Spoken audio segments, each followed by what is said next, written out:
Good evening. And It is Wednesday, August 12th, 2020, 6:30 p.m. This is the Greenfield Public Schools School Committee meeting, regular school committee meeting for the month of August. It's being held fully remotely in accordance with your mask. Some things they are, and other things ain't because they ain't. Just as no one knows how concerts work.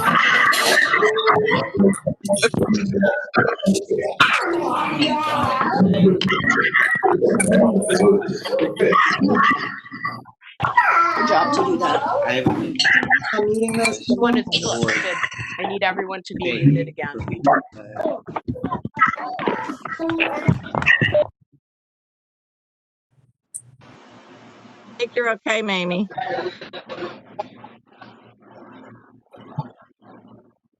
You're muted now, Amy, as well. Job to do that. This one is still muted. Meeting to order at 6:31 p.m. Member Johnson, Musad, please, can you do a roll call? Absolutely. Member Karen? Here. Member Hollins? Here. Thank you. Let's see. Might have gotten mine. I forgot Member Ekstrom.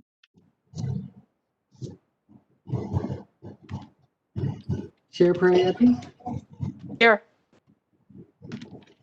Sorry, I'm going out of order, recording secretary. Sorry. Okay. Okay. You can do that. You can do that. You can help her. Can't take it from her. I'm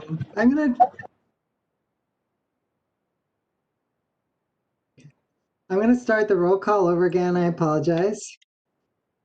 Member Karen? I will go ahead. Here. Member Ekstrom? Member Hollins? Here. Member Johnson Musad, that's me. I'm here. Chair Proietti? Here. Can you hear me? Yes. Member Wall? Here. Mayor Wiedegardner? Here. We have a quorum. Thank you. This Thank is you very Susan much. Farber, just confirming that Member Ekstrom is not present. Goodbye. Thank you. Susan, they're not present or not able to speak. I'm pretty sure she'll be joining us, but I didn't hear her, so we'll say not present yet. Okay, at this time, what we'd like to do is move into public comment, and the way we're going to try to do it is start with people who are on the line and don't have the ability to type their interest in speaking into the chat. We're going to start with folks first who basically have dialed into the meeting and can't use the chat function. We're going to do it in an orderly fashion to ask people to announce themselves, and we'll move through the list like that. When you speak, you'll have a maximum of 3 minutes. Try to do it is start. I can hear myself in the background. Can we get that person muted?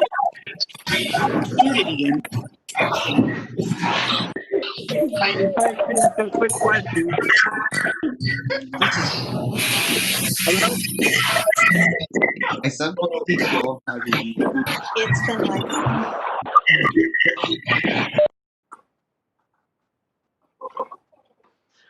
You'll have 3 minutes to speak. You'll need to start with your name and the town that you live in, and you will be timed by Member Johnson Musad. Let's have the first person who wishes to speak. Anyone, speak up. You might have to unmute yourself.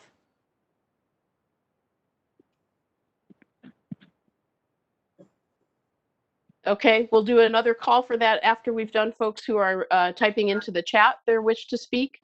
Member Johnson Musad, can you give us the first one, please? The name of the first person who would like to speak? Yes, please. Margaret Betts. Margaret Betts, are you on the line and able to speak? I am. Can you hear me? We can hear you, yes. Thank you. Can you tell us again your name and the town that you live in, and then you have 3 minutes.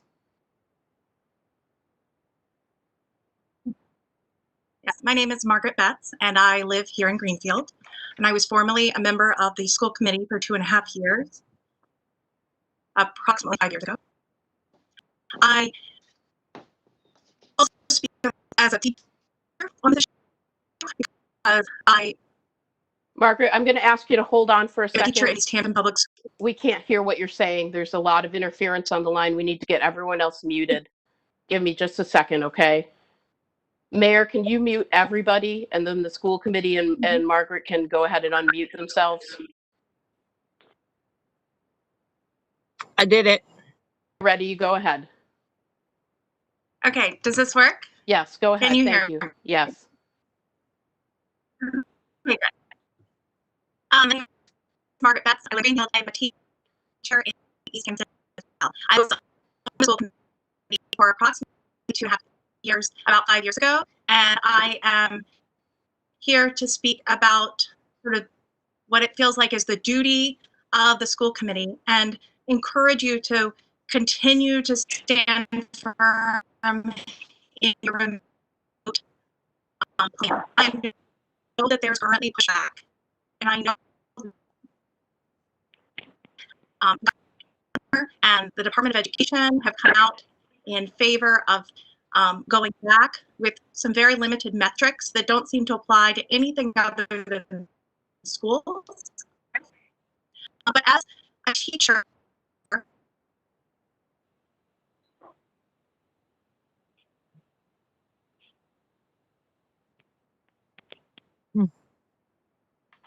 Happened to Miss Betts. Margaret, it does look like you've frozen up, and we're going to ask you to pause for a second, okay? I think what would help us, I appreciate everyone's patience. I know this is frustrating to get a slow start. If folks on the line are able to turn off video, that would probably help us. I've turned my video off, especially if you know your video is unstable. Let's just try to get the audio so we can hear at least what people are saying. I would really appreciate that. We are doing our best to manage this, and I appreciate everyone's patience.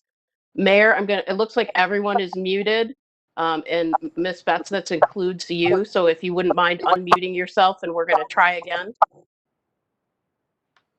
Yep, it looks okay, like you're ready to go.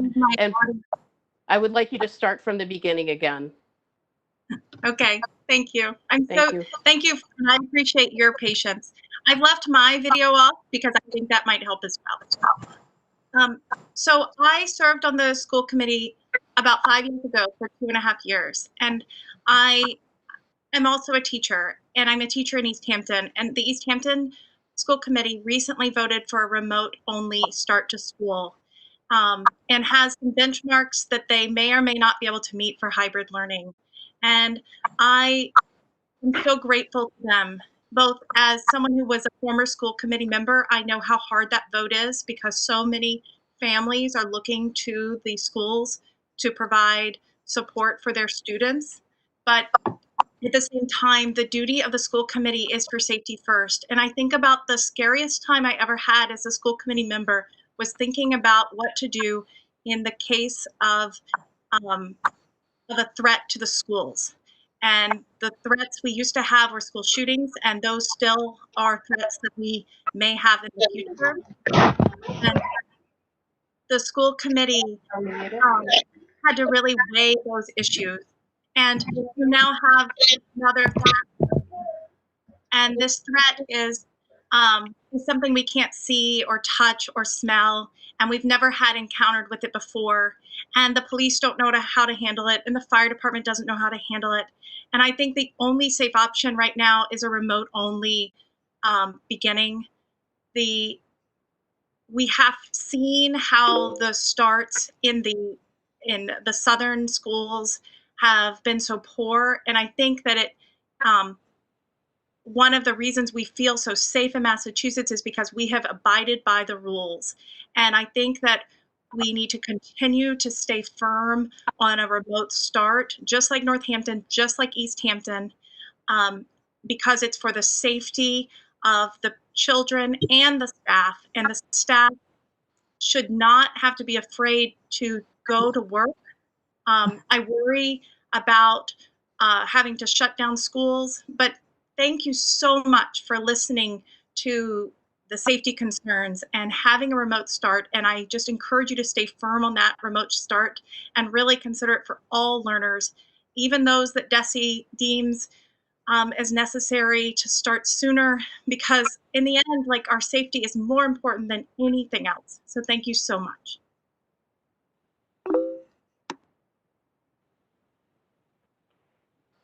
Thank you. Member Johnson Musad, do you have the next person who wishes to speak? Wargaftic. Was that Susan Wargaftic? Is that what you said? It just says Wargaftic. I assume it's Susan. Okay. Susan, are you on the line? Yes, just a second. Let me, whoops, I lost you. We can hear you. Go ahead. You have 3 minutes. Okay, thank you. Good evening. My name is Susan Wargaftic. I live at 45 Forest Avenue in Greenfield.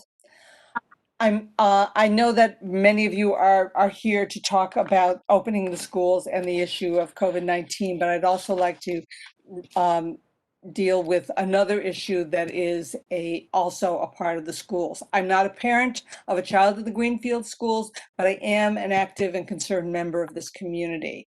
And Greenfield is gradually becoming much more diverse and has a city and is becoming a city with people of many backgrounds, ethnicities, and races. And although long a largely white community, we've not been immune from the insults and injuries that are caused by racism and other discrimination. Recognition and acceptance of this new diverse reality and the equity that is central to it does not usually come from people my age. It comes from the young. And as this new diversity often takes a long time to be acknowledged within the larger community, it's up to us within our civic institutions to build it. And we need to start that now. And this is, when we talk about the pandemics, we're talking about several, including COVID-19, but also including the issue of racism in our country. One way to do that is to allocate the funds that have been designated for the school resource officer to efforts that support the development of racial equity within our schools. Programs like the Stand Up program of community action give young people an opportunity to learn together and participate in anti-racist education and develop and support among themselves. Such a peer education can last a lifetime, and it can set the tone for the entire community. We need to commit ourselves to developing true equity for all the members of our community by investing in anti-racist and equity-based education for our young people now. And I urge you to allocate the funds that are formally designated for the school resource officer to programming that engages young people in developing an understanding of the development of racial equity. Thank you very much.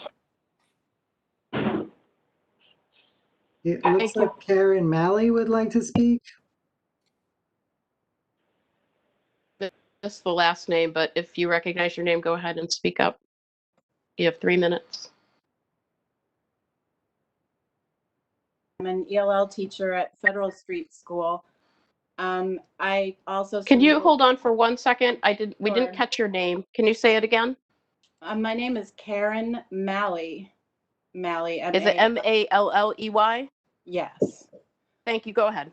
I'm an ELL teacher at Federal Street School, and I also support starting out remotely. The issue that I want to speak to is one part of the remote proposal is that ELL students as a vulnerable population would be having in-person instruction, as far as I know, in the school building. I've discussed this with my other ELL colleagues, and Janice Sokop wrote a letter to the school committee supporting this. It's really unclear to us how this would be managed. As ELL teachers, we are in charge of providing explicit language instruction to the students on a pull-out basis, that is, pulling them out from their mainstream classrooms. but we are not the only educators who teach them. They're also a part of the mainstream classroom. So it's unclear how, if we as the ELL teachers are expected to be in the building with a very small group of students ranging in grades, in my case, from K to 4, how will those students also be English? ELL stands for English language learners. How will our students also be included in the remote classroom curriculum and activities, in the remote classroom activities of their own mainstream classrooms? I think it would be, if this is the way that they're envisioning it, the state, I believe this came from the state, it seems like it would be a very lonely and kind of scary, stressful experience for our children to be alone in the school building, on top of everything else I've said about just exactly how we would manage it. It just doesn't seem tenable. There are people on chat who are saying they can't hear anything, so I hope I'm being heard. Yes, we can hear you. They may be Okay. having problems with their computers. We can absolutely hear you. Thank you. Just keep going. Okay, so I mean, that's basically my thesis statement is, if they do have specifics worked out for how this would work, we can't, it's really hard for us to imagine what they might be, considering the model, the pullout model that we use, and the need of our students to be included in their mainstream classrooms as well. And I'll just leave it at that. Thank you. Thank you, Karen. Sure. Member Michael Johnson Susstick? Musad. Go ahead. Who is it? Michael Susstick? Mr. Susstick. Yeah, Mr. Susstick. Hold on. Hello, everybody. Thank you again for hosting and doing all of this hard work. And thank you to the school committee members who I emailed earlier today and already got back to me with really thoughtful responses. I feel like I have about a million things to say, and I know I have 3 minutes to say them in. My first thing is, I think I am seeking some clarity in the. Sorry?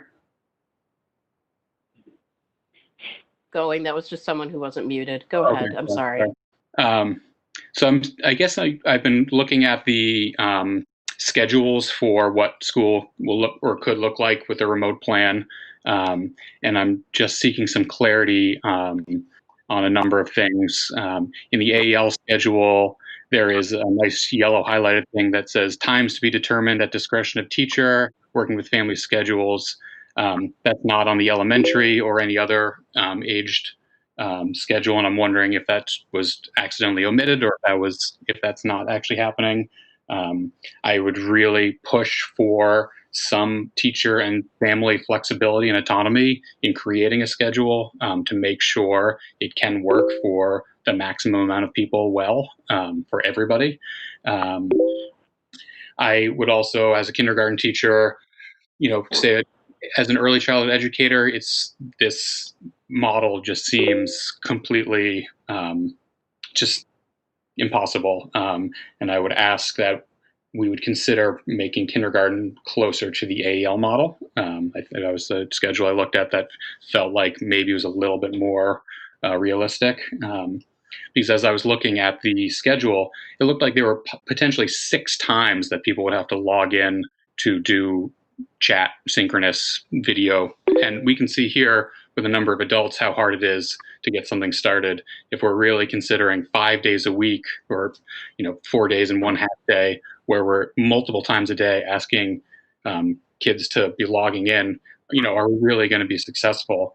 And for all the parents out there and listening, I really want them to realize that, especially in the early grades, any time that it says on the schedule that is for synchronous learning, and then when there's time that we're not on the phone, there's going to be a lot of responsibility for parents and families. I understand that parents are thinking, the teachers are going to teach, it's not going to be like last spring, but kindergarten is just a different animal. Early education is just, it's a different thing. They can't read or write. We can't give them an assignment to, think about and produce thoughts on their own.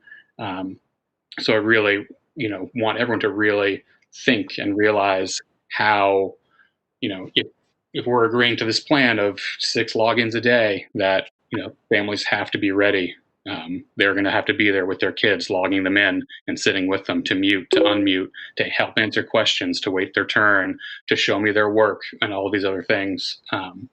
So, the flexibility and autonomy to really understand what's being asked of parents through all this, to think about more of an early childhood model for kindergarten, and just a little more clarity around the schedule are all things that I've been thinking a lot about. So thank you for considering my thoughts.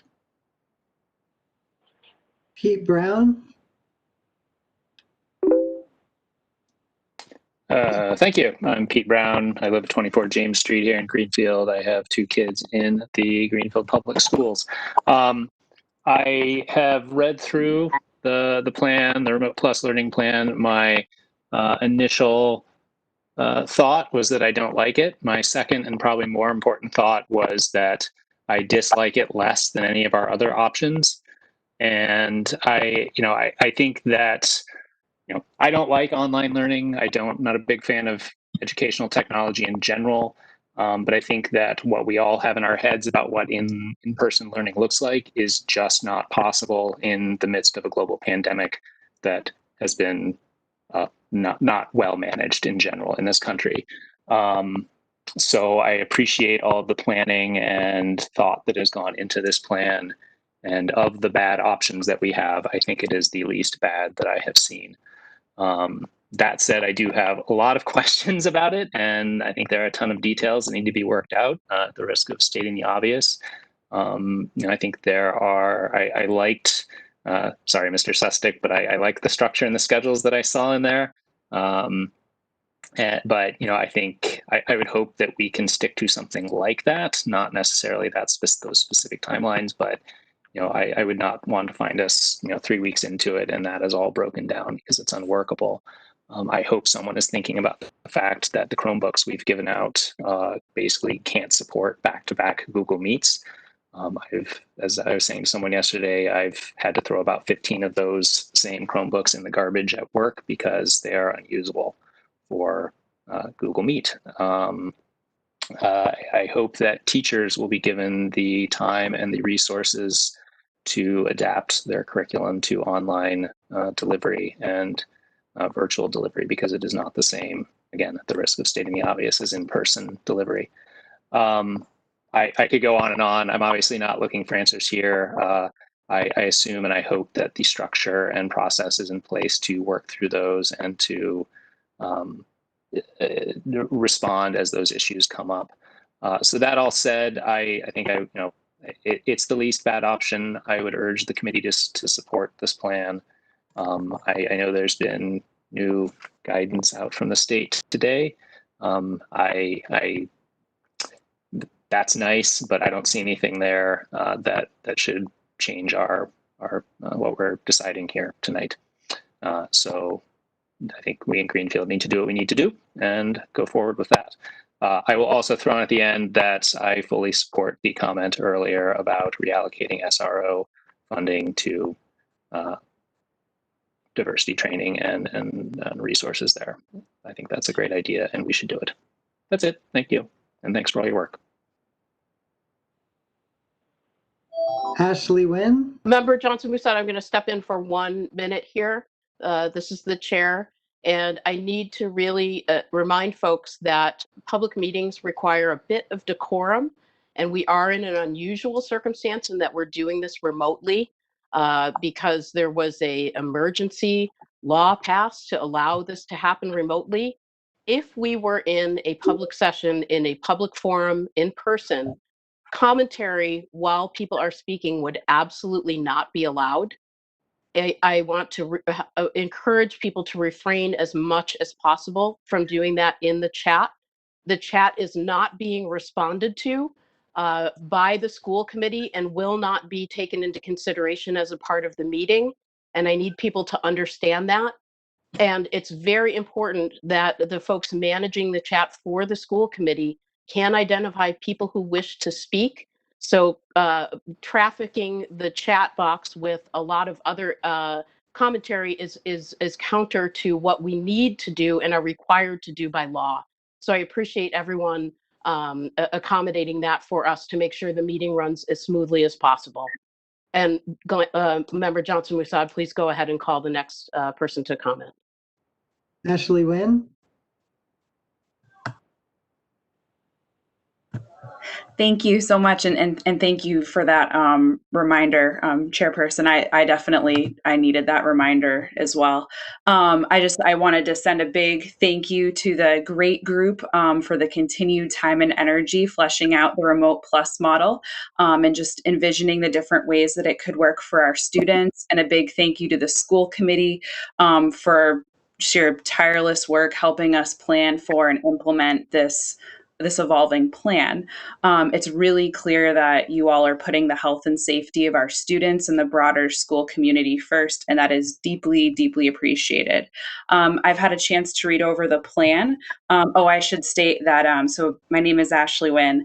I am a teacher at Greenfield Middle School. I currently live in Leverett, but I was born and raised in Greenfield and graduated in 2005. From GHS. So I read over the plan. I just had a couple of questions to kind of build on what Mr. Sustick already touched on. But I was also wondering about attendance. So I'm seeing that the plan that the attendance would be taken during morning meeting or advisory. And I'm wondering about the individual classes throughout the day. The sample schedules show pretty long stretches of class time, and I'm wondering what flexibility staff and students will have for using that class time. Would students and staff be expected to engage in traditional classroom style lessons for that amount of time online every day?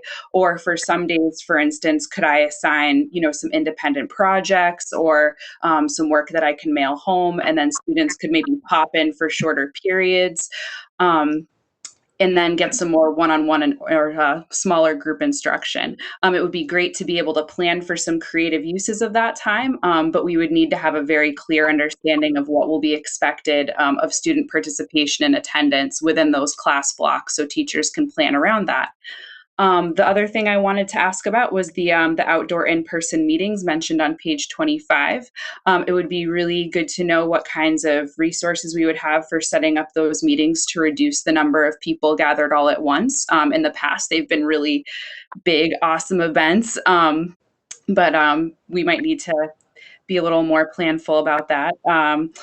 And, just trying to figure out how we would stay physically distanced and so on. I'm also wondering if there would be online options for those types of meet and greets for anyone who would feel more comfortable with that option. And just finally, I just wanted to, as a teacher and a parent, just voice my support for all the parents out there, knowing how difficult it is. Whether parenting is the full-time job and then some, and then how difficult it is to work on top of that. It's really hard. And I think we just have to keep letting our government officials know that we need more funding to be able to run remote learning well and take the steps to make necessary improvements to the infrastructure so that we can eventually start phasing in-person instruction safely. And as a teacher, I look forward to connecting with more parents about ways we can support them throughout this whole process. Just thanks again to everyone for putting health and safety first.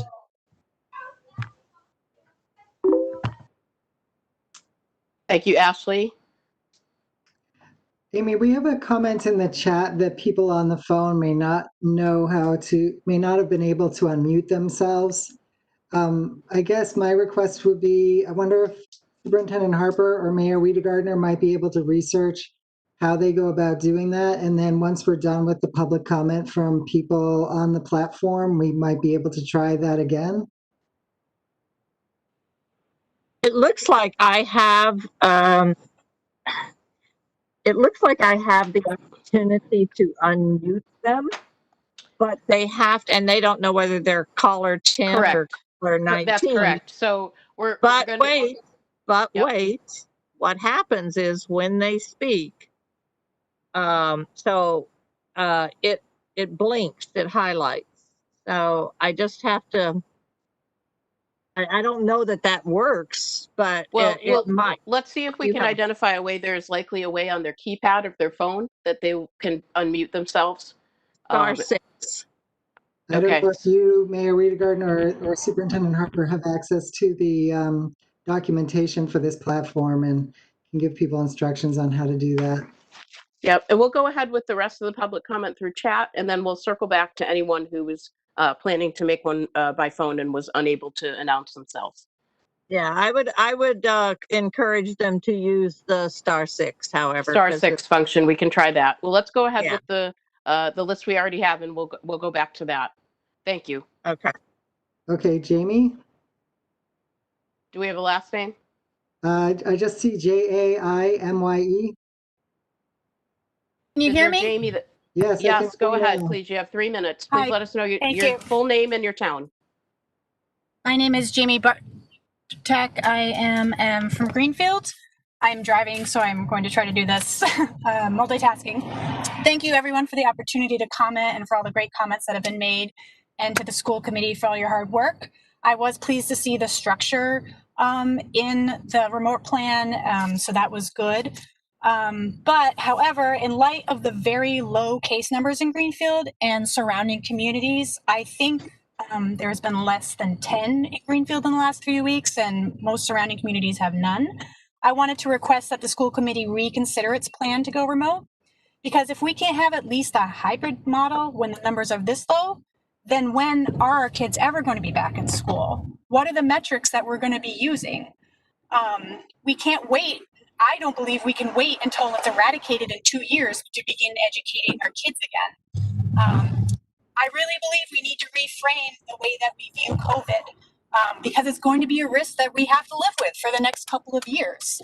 It's not something that's just going to go away, but we can't just sequester our kids that entire time.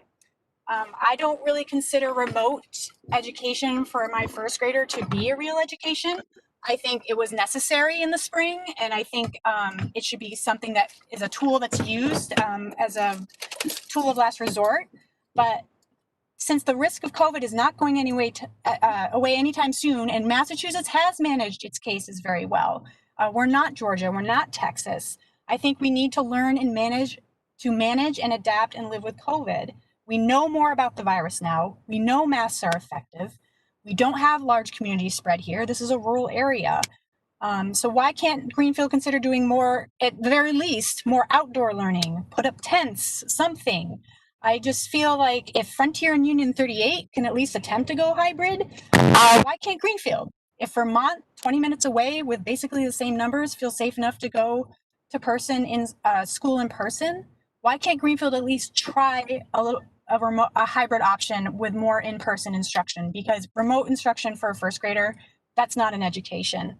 I think that the last thing is maybe it will cost more money to put the equipment in and the PPE that will be necessary to do that in-person instruction.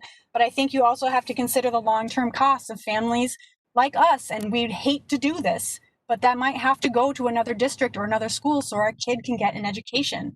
Our daughter is an only child. Social and emotional growth is critical in first grade, and when the numbers this low, I don't know what else we could ask for unless we're going to wait until it's eradicated completely, and that's just not acceptable. Thank you very much for all your hard work, and I appreciate your service on the committee. This is Susan Barber, recording secretary. Jamie, I didn't hear your last name. Oh, her last name sorry. is Bartak. Bartak, yep. Is that right? Bartak? Yep. Thank you. And you live in Greenfield, is that right? Yes. Okay, Glenn, let's go ahead with the next person. Sarah Fergalak? Hello? Hello, go ahead. Okay. You have 3 minutes. All right. My name is Sarah Fergalak. I live in Northampton, and I am a third grade teacher at Four Corners. Again, I want to also thank you for everything you've done. I know you have a lot of hard choices ahead of you, but I want to pick up on what Pete Brown was mentioning about our technology. I think it's obvious that we're going to have some level of online learning at some point, no matter what happens. And we really need, from the teachers' end, we need better technology.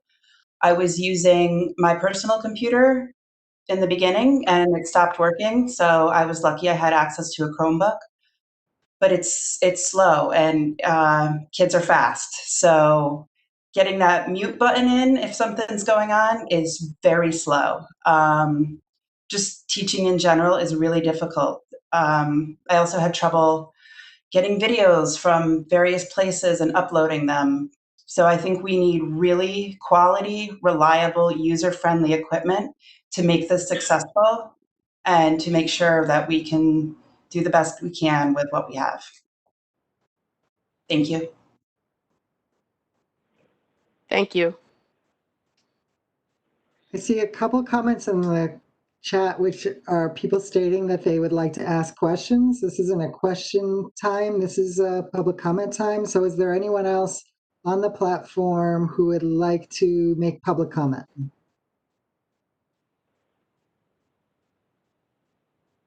Okay. Should we see if anyone wants to try unmuting themselves? Let's open the floodgates on that one. So yes, please be patient with us. Who's that? Go ahead. Karen Malley again. I just wondered if I could make a couple of comments on behalf of some parents I've spoken with recently. I'm sorry, Karen, we have already given you your opportunity to speak.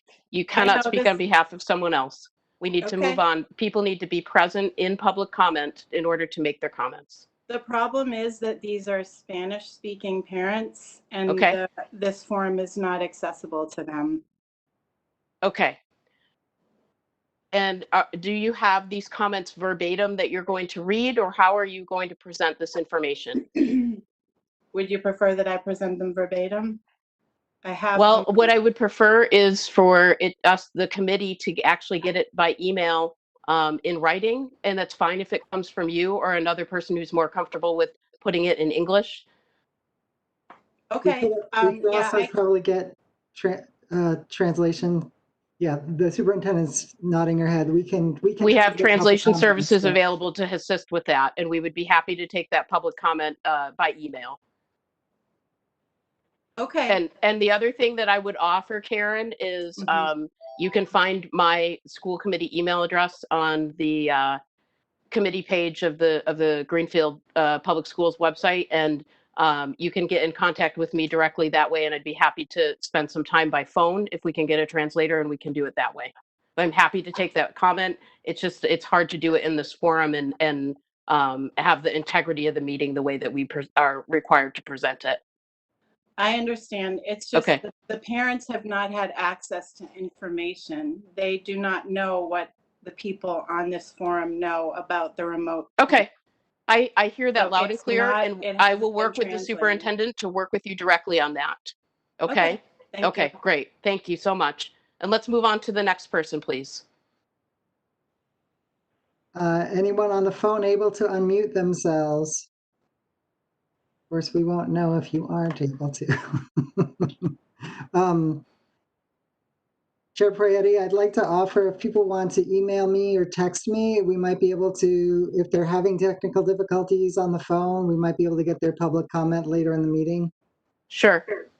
So I'm fine with that. We can actually do reports, and then we can try another round of public comment if necessary. We need to be flexible. I'm totally willing to do that. Yeah, so why don't I ask people to email me if you're on the phone and you're hoping to make public comment. I'll pull up my school committee email address here.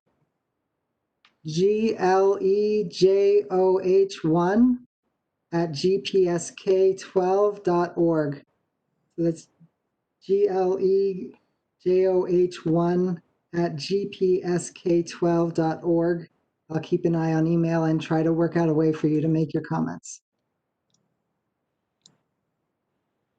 Thank you, Member Johnson-Musad. Okay, so let me regroup here. We've temporarily, I think, moved out of public comment. We're going to do our committee reports if you're following along on the agenda. The first is the chair's report. And I'm going to try to keep this kind of short because we do have a long meeting tonight. But there are a couple of things I want to touch on. The first is related to how public meetings are run in government. And I'm not here to lecture anyone or critique any of how this has all unfolded. Many of us are learning all new things about how to manage ourselves and how to manage our participation in the world at a time where everything seems to be turned upside down. We have very little leeway as a school committee in how we can actually take your comments, how we can work with the public directly or indirectly, and as well as the pieces of the schools that we can actually have an impact on in terms of school committee. And I just want to make sure that people understand that we're required to follow a certain format. And whenever we come to a point in a meeting where especially when the meeting is well attended, like the past few have been for the school committee, I'd like to make a point to walk through why we're doing things in a certain way so that people don't feel left out and you can feel more comfortable being a part of the process. Because as I've said many, many times before, and I mean this absolutely sincerely, is your comments do matter to us. Your feedback is critical to us, regardless of who you're representing in the community, even if it's just you yourself, or if it's your whole family, or you're a teacher or other employee in the district. All of that all of that feedback is relevant and important. We cannot do this without sticking together as a community. The next thing I want to touch on is I'm probably going to get heated, and I have to remember that when I get heated, that's when the recorder picks up on it and the press picks up on it. So I'm just going to try to say this very, very calmly. I hear over and over again, if this district can do this, why can't Greenfield do it? If this district can have a hybrid start, why can't Greenfield? And I want to be very, very clear about why we are in a unique position.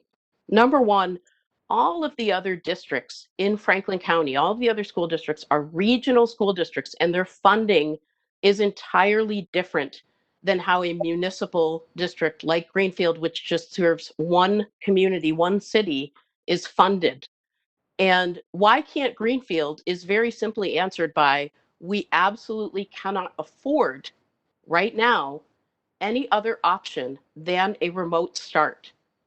We began our process for this year's budget in March and April, knowing that we had to start by cutting $2 million, almost $1.8 million, from what we already understood to be needed to run the schools.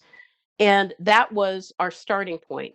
Then we had a pandemic hit, and that has made our costs skyrocket. And we do not have groups of towns paying into the system to help with those costs. We just have what we can get from the state in our formulaic funding and what we have from the city. And the realities of the city are not any different than the realities of the school district. And it's really important that people understand that we right now have no option we can afford except a remote and possibly remote plus start for our district. That is the reality that we're in. The other thing I want to explain very clearly is if that to you is outrageous, just like it is to me, it is outrageous. The person to complain to is not me or another school committee member or the superintendent. Your elected officials at the federal and state level are the folks who need to hear that feedback. We have not received any funding to assist us with the costs of running the district. Or a better way to put it is, we could spend everything now, and then we wouldn't be able to afford next year. That's pretty much how you can look at it. And that is the reality. So I would love to not be taking my personal accrued vacation time in order to take care of my kids every week. I would love to have to stop doing that. But right now, we don't have a way to start any other way than my kid sitting at home with me reading his activities and his classwork to him. That is the reality that we are in. And I want people to understand that very clearly. And that is as heated as I am going to get, I hope, this evening. And I really want folks to understand what we're doing at these meetings. So the thing I will leave you with is when and if you have questions about why we do things a certain way or what we're doing in terms of the remote learning, I hope you'll reach out to us. And the important thing to understand is that many times if you reach out to a school committee member, they're going to redirect you back to the school that your child attends or a school principal or the superintendent, because our activities as a school committee are very well defined and they are not necessarily about what happens in the curriculum or in the classroom. So it's also really important you understand we're here to assist you to get the resources that you need, and we want to hear from you when you have feedback for us. But our job is not necessarily to be at the granular level of a classroom teacher. And so we have to work all together to make sure that questions and feedback and all of that get to the right people. And I'm going to stop there. I probably talked too long. I want to acknowledge everyone who's participating tonight, and then I want to move into the superintendent's report. So thank you to the chair. I'd like to start by first making sure everybody can hear me. And second, thank you, Member Johnson-Musad for the thumbs up, and Mayor, thank you.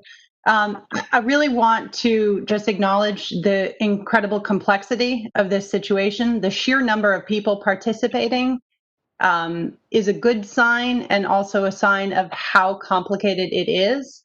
I don't know, I lost track of the comments as I've been taking notes. I think we're at, 15 or so, and many in the public chat and in the previous meetings and in the emails to the committee and in certainly the emails to the GREAT committee. The GREAT committee has an email address, which is great@gpsk12.org.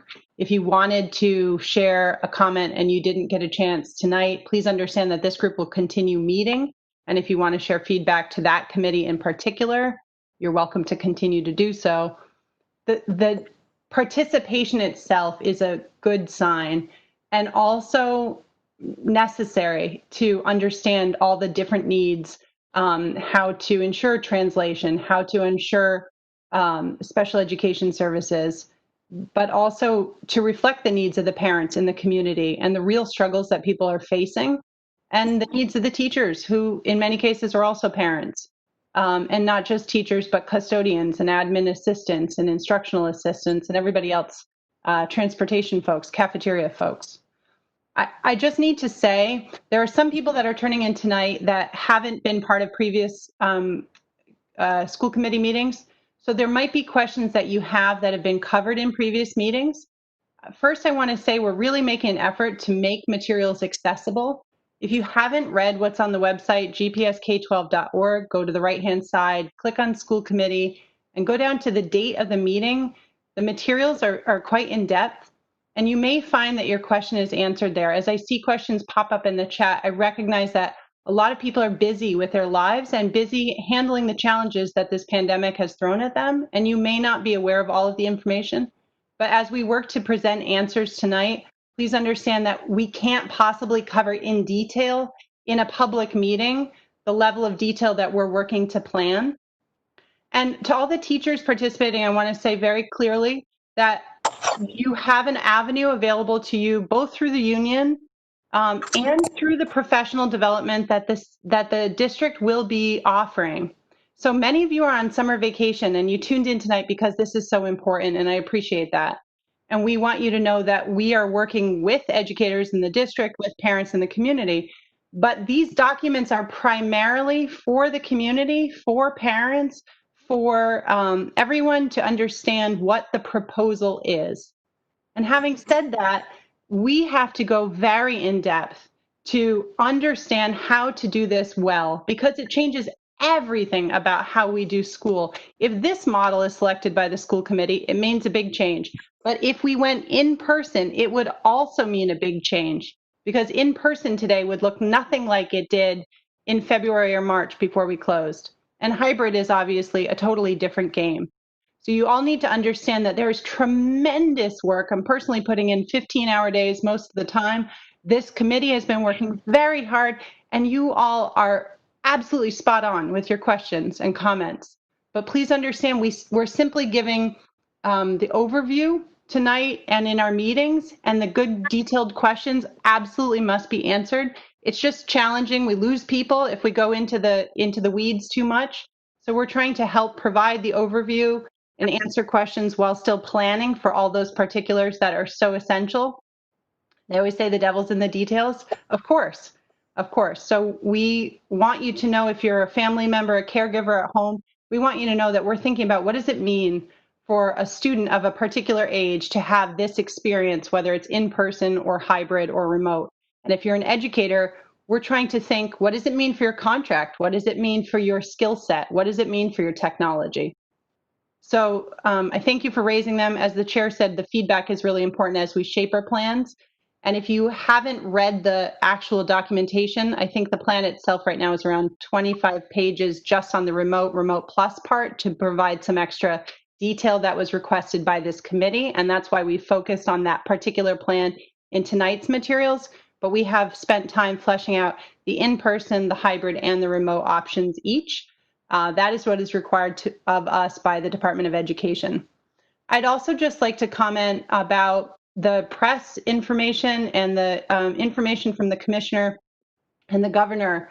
Many of you have noticed the new metrics that were shared that help a community understand its transmission and its risk level. We take this information very seriously because it helps give a point in time snapshot of what a community looks like. But the materials are also very clear that they must be taken in context. If it were the case that a community could decide if it was in person, remote, or hybrid by one color-coded chart, trust me that we would have decided that a long time ago. The reality is that working with the Board of Health, DPH, and with the feasibility in each unique community is a very complicated task. I honestly wish to God that it were not. It would be so much simpler. But it is things as complicated as, do we have enough staffing to run the particular model that we think is best for our students?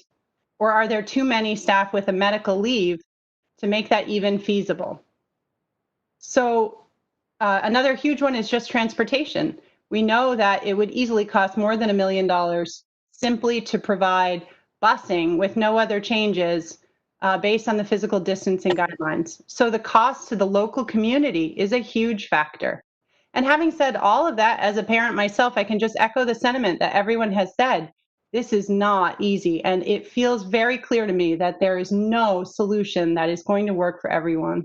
And I want you to know that almost all of us on that team are up every night because there's no good answer. And the truth is, we do need to be clear about the needs, the challenges, the stressors on working parents, the stressors on teachers adapting their whole practice, the stressors on frontline workers that are now, having to balance so many other things. And all I want to say to you is, we hear you. This is not done lightly. I've heard people say, oh, they don't care about X, Y, Z. They just do what the teachers want, or they don't care about us teachers. They only do what the parents want, or they don't care about public health data. They're just making it up. And I'm just going to say again, the group that has been working on this has been tremendous and has dedicated thousands of volunteer hours. I want to thank the Board of Health, our medical professionals, our nurse leaders, the city liaisons, our legislative representatives, the many, many teachers and staff that are helping, IAs. There's no perfect answer, but please understand we care about kids first and foremost, and we're trying to think about what, at the end of the day, is best for our students. We do believe that keeping a safe, physically safe environment is essential, and mental and emotional supports are also essential. And you'll hear throughout the plan tonight that if, and it's an if the committee selects a remote learning plan, that the district's proposal is to then add as many in-person opportunities for students to connect, to have social connections with peers, to have trusted relationships with caring adults as is possible. And that depends on a very long, complicated list of things, which includes the HVAC, the ability to make sure the buildings are safe, having staffing, getting children to and from those environments. So again, I'm just going to keep saying, please know, in my career, this is, what am I? This is July. So I'm in started 6. This is my 7th year in Greenfield. And today's my birthday.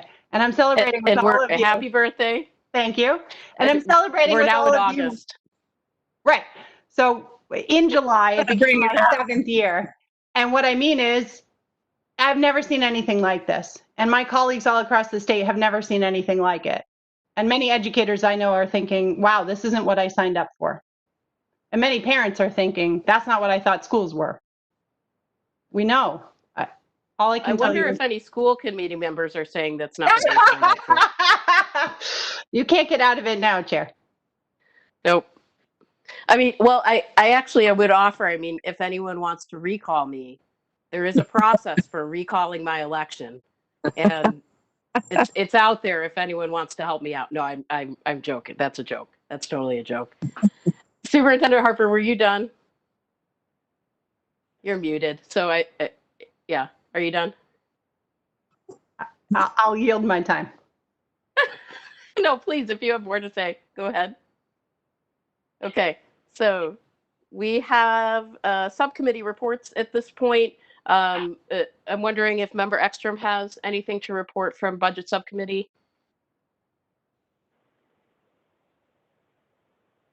She just texted that she has been with us the whole time, although we haven't yet heard her voice.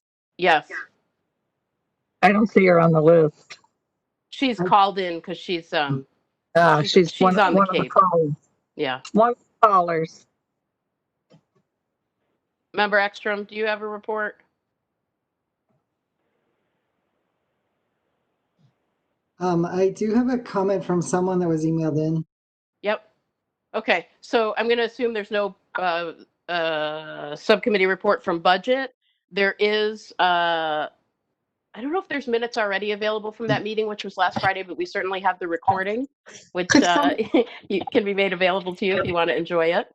Could someone else report on the meeting? Because I did listen to the meeting and there were several motions to recommend things to the school committee tonight.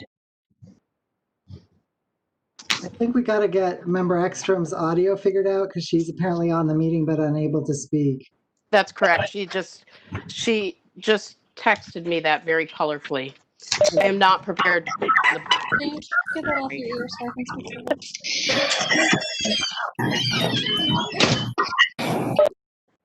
speak? The problem is if I unmute all, which then allows the call-in users to be unmuted, you just heard what the issue is. It's all the background noise. Yep. We could ask callers to please hang up at this point and watch on GCTV or some other mode. Well, I think let's just try to move on and we'll get a budget subcommittee report later. And I'm certain that Member Hollins can get her questions answered directly from Member Ekstrom. She's working on trying to get everything figured out is what she just texted me. So let's move into the new business and Actually, item would you A. like the comment from the person who emailed me? Oh, I'm sorry, Member Johnson-Sod. Yes, thank you. Okay. So I'm just going to read it verbatim. It's from someone who apparently works in Greenfield. I don't know what their home address is. Do you have a name? Victor Almeida, Almeida. Okay. Hi, I'm listening to the meeting. The link is not working for me, so thank you for sharing the email. I think we should definitely some kind of in-person plan. And also I would like to ask for how long are we going to do remote learning for, and what is the plan on how to go back? That's it. Thank you. Okay. Okay, so we have done our best, as far as you know, Member Johnson-Musad, to accommodate the public comment. We're going to move now into new business. And item A, the fall 2020 reopening plans and remote learning presentation. This is going to be the superintendent and I believe Susan's there. There is Susan. Hi, kids. Can you hear me now? Oh, Member Ekstrom, we can you hear hear you me now. Yep. Would you like to give a budget subcommittee report? Is that why you've that way you've rejoined us with bigger and better? Yes, that is why. Otherwise, I'm just going to go back to my phone and not talk. That's So, during the budget committee meeting, we talked about 20. We tried to take a look at 20 as well as 21, and we also discussed. This is sort of busy work, but we had talked about the recommending to the full committee are using only Munis reports in the future. I realize no one is interested in hearing about that, except if you're on the school committee. And how much busy work that would take away from anyone who is having to maintain those reports. And he assured me and the full budget committee that we are able to tweak those to whatever level we need them to be. And so that is something that we are interested in talking about. I don't know if we want to talk about it here. Again, it's busy work. And I also just want to respond a little bit to what Amy had to say regarding trying to go back to school in the fall in full in person. We can't afford that. We can barely. The state doesn't. Our Chapter 70 funding isn't enough that it would allow us to be able to do that. It isn't. It's not.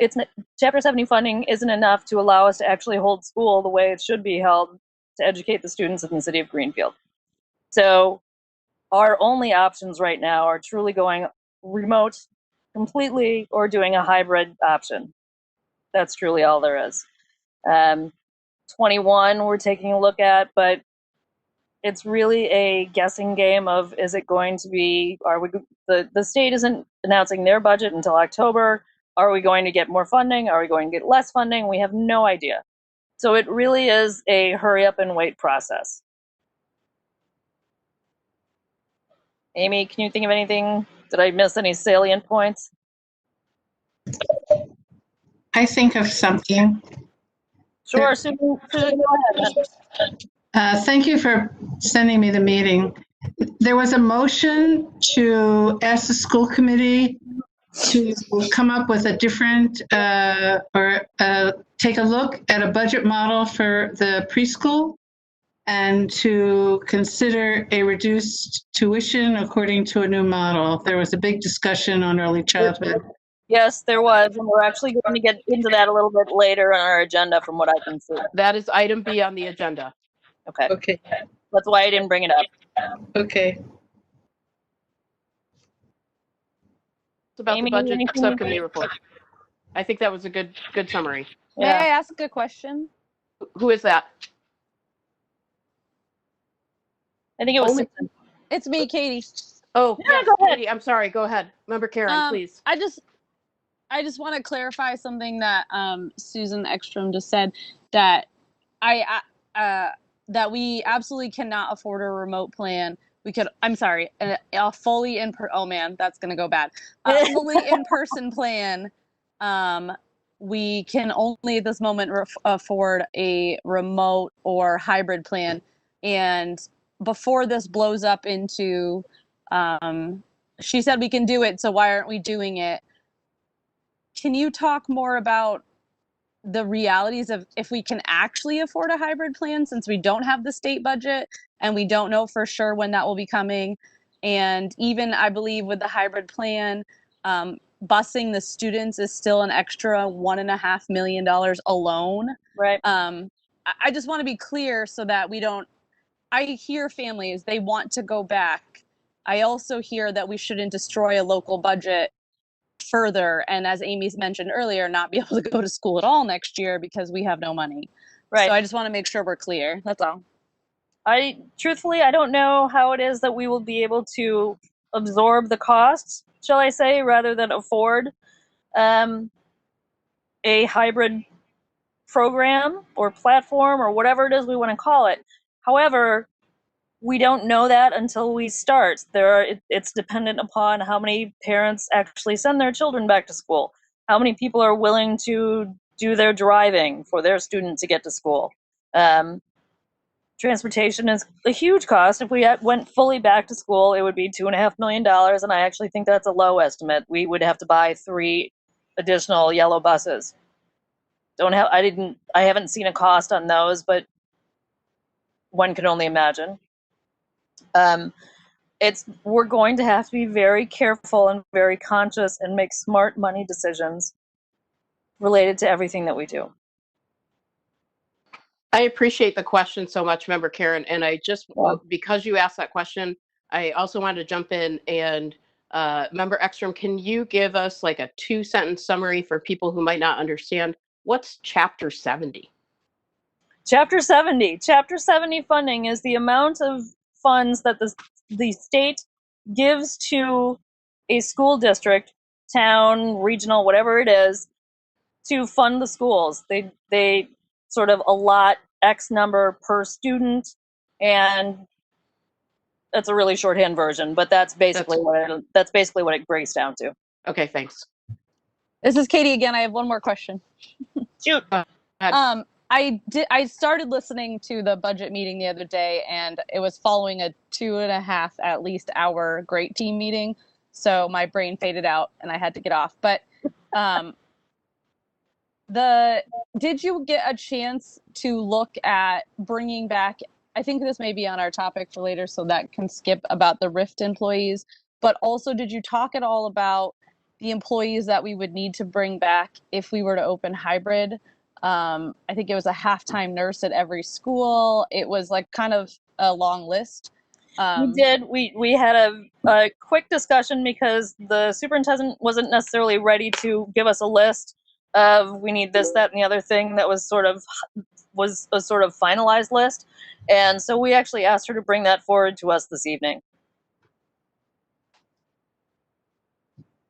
To talk about a chunk of that in agenda item C, but I appreciate the question. Thank you very much. Any other questions for the school committee for budget subcommittee?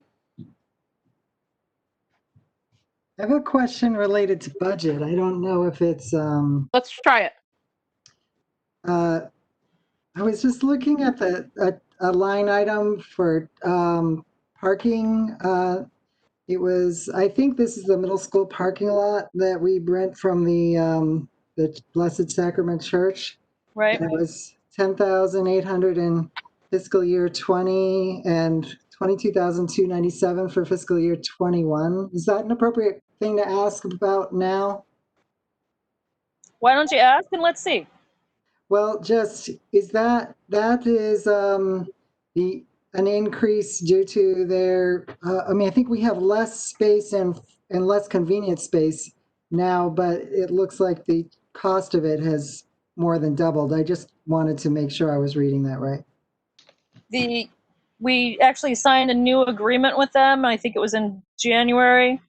And so we are having to pay them based on that new agreement. Yeah, it looks like in at a time when they're doing major construction and adding a lot of square footage to their facility, they're also charging the public schools more than twice the amount for parking that's actually different from what we used to get. So I just thought that was worth noting. I think it is, Member Johnson-Musad, and there is, of course, a lot of background on that whole situation, which I would be happy to fill you in on. But I would say that most of it is not appropriate for public session right now. Thank you. Yeah. Anything else for budget subcommittee? I have a question also, Sue Hollins. Member Hollins, go ahead. The issue of using only Munis spreadsheets, it was a motion that was made by Jean Wall to come to the school committee. So my question is, since it was a motion, will we have an opportunity to discuss that? I don't, okay. Why don't you go ahead and discuss it now?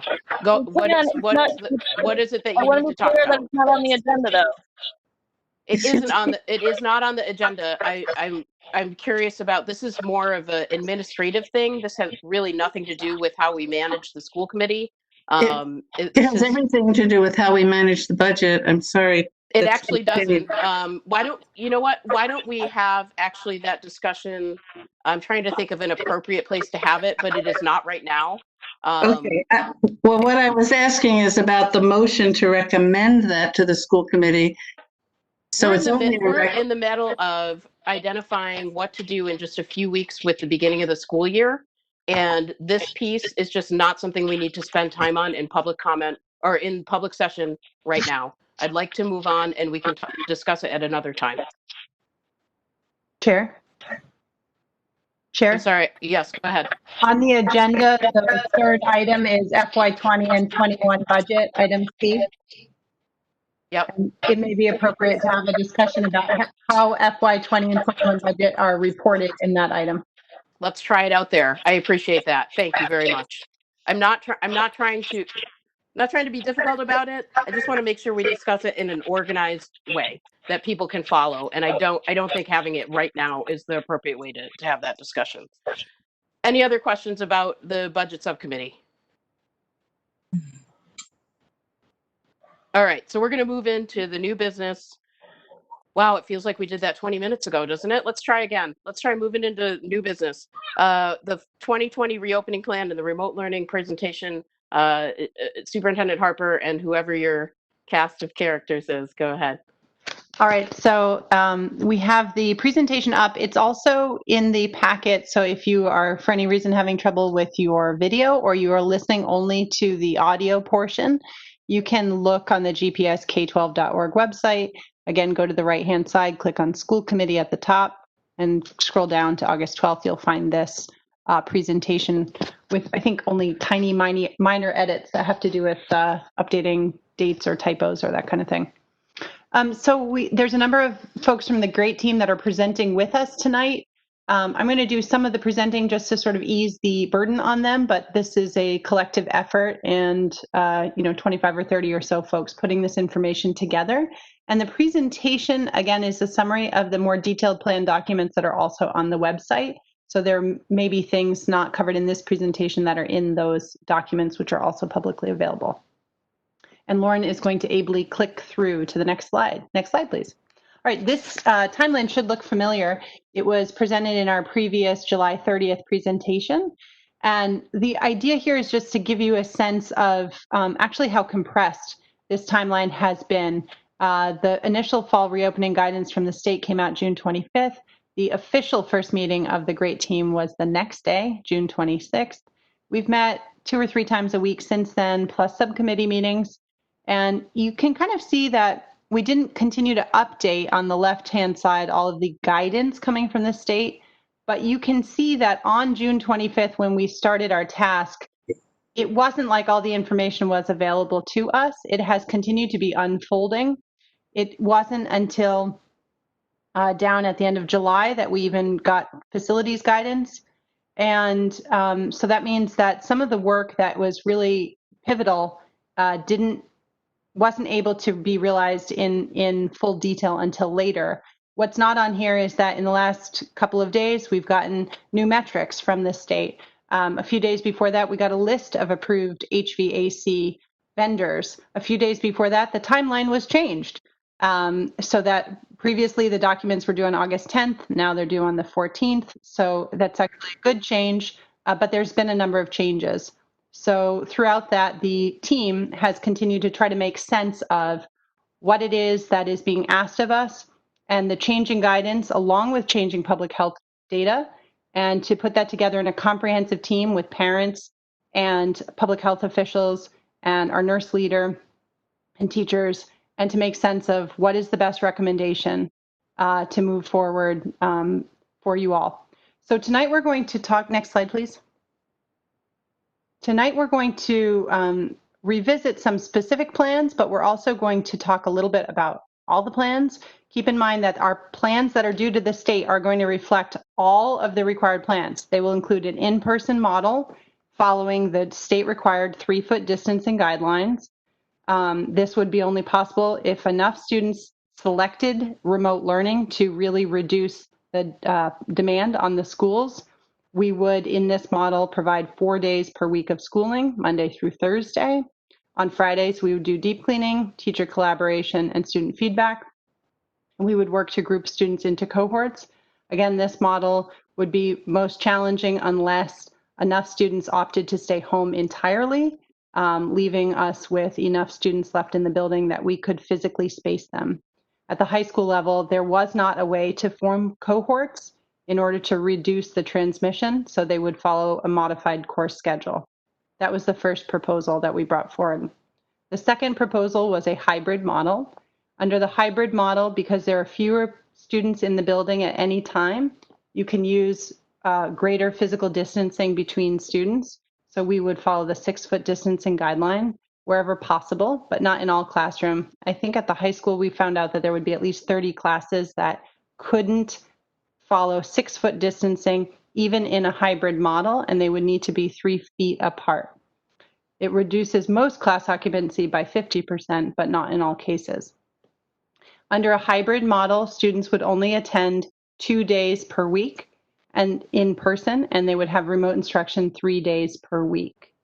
High needs learners, meaning students who are in a substantially separate special education classroom, or English learners, could attend in person additional days based on need and working with a pupil services office. The next model is remote learning. And we'd like to be clear that this model is required. No matter what model we chose, we were required to develop a remote learning model. And we want to because many families requested that even if we attended in person or hybrid, that we please offer a remote learning model based on their unique circumstances or medical concerns. So we work to make the remote learning model very different than what happened in the spring, which was an emergency closure. And we are meeting the new guidance, and we've really learned a lot from what families said. I don't think anybody said, you know what, right out of the gate, everybody got that right. I think far from it. And we really heard from people, and we're trying to incorporate that into something that will work much better if this model is selected, or for those families who are asking for it, no matter what the committee opts for. So for all those reasons, we have spent a lot of time developing a strong remote learning model. This will include live instruction every day, some pre-recorded video instruction. For example, if you couldn't attend a live session, you might want to watch a pre-recorded video. Some project-based assignments. Not all remote learning needs to be on a screen. You could be engaged in a project, particularly in science or social studies, and some additional content. Students will be graded, and daily attendance is expected as appropriate for each level. That will look different how that's taken, but students are expected to attend.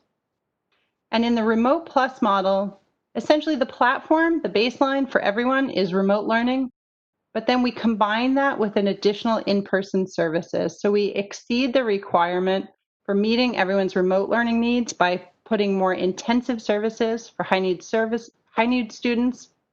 And then we're also looking in this proposal for lots of creative ways that aren't at all required by the Department of Ed or anybody else, just because we think that they could serve students well. And these could include tutoring sessions. It could include signing up for supervised study sessions that we can space out adequately. And it's important to know that even in the remote or remote plus models, that we will offer school lunch for all students on the grab and go model. Next slide, please. So talking a little bit about remote learning. I've spoken about some of these things, but they're very important. So I'm going to repeat a few and go through the rest. First, Greenfield Public Schools remote learning will be taught by qualified Greenfield Public Schools teachers.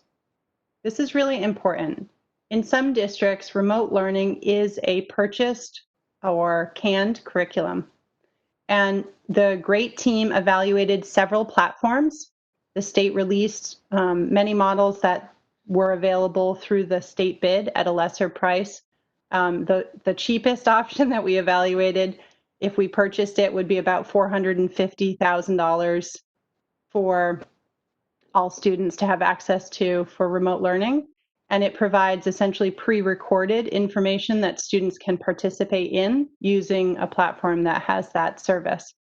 You can think of it as being like Khan Academy with some additional supports in it, but not taught by a live teacher. I'm getting a lot of feedback, so I'm going to hope that goes away and that you all can hear me clearly. If it's a problem, please let me know in the chat or through the chair. Again, we're trying to incorporate lessons learned and feedback, live instruction for all students daily, using Google Meet, which was a platform that families provided positive feedback on once we got it up and running. It worked well. Structured schedules, which you heard many people comment on at the beginning. Daily attendance. For younger students, morning meeting every day, which would be live, and for middle or high school students, advisory. Graded work, frequent feedback. In the spring, the Department of Ed essentially directed us to make it pass-fail, and we know for a lot of people that some students sort of checked out with the pass-fail process, and we want to provide more meaningful feedback. Importantly, it meets time and learning requirements. So as people look at these schedules, some of them think, oof, that's a long time to be learning every day. There are requirements for how long in Massachusetts you must be engaged in learning on the state standards in order to certify that students are meeting the state standards for a particular grade level. In this particular school year, we've reduced our days already from 180 to 170, and we have to meet guidelines for that based on that. We've added a number of new resources. So some people said in the chat earlier, this is really difficult for a younger student to access. I can't do 6 Google Meets a day. Well, first of all, we haven't said anybody's doing 6 Google Meets a day. And second of all, we want to make it easier for you. We understand as a parent of a younger child, if I was helping a student access the classroom, obviously a younger child can't do that independently. So we're looking for ways to meet families where they are. Seesaw is an app that specifically the district has purchased in anticipation of any students going to a remote model, whether the school committee selects this or not, geared towards pre-K to second grade students and families to make it a little more easy for independent use of that content. School supplies will be supplied to everyone.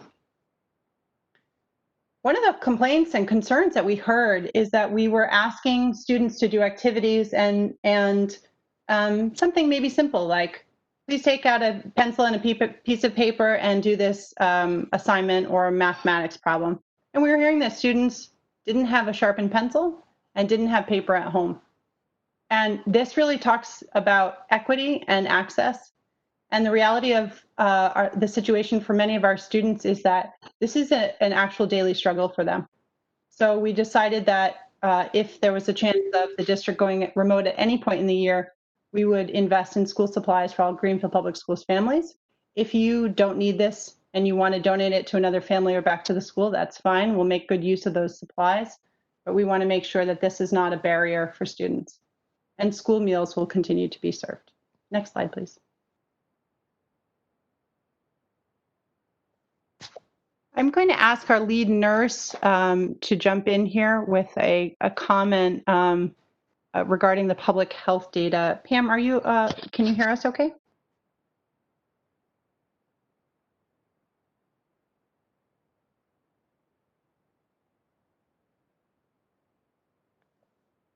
If she's unable to comment, I can proceed with this slide.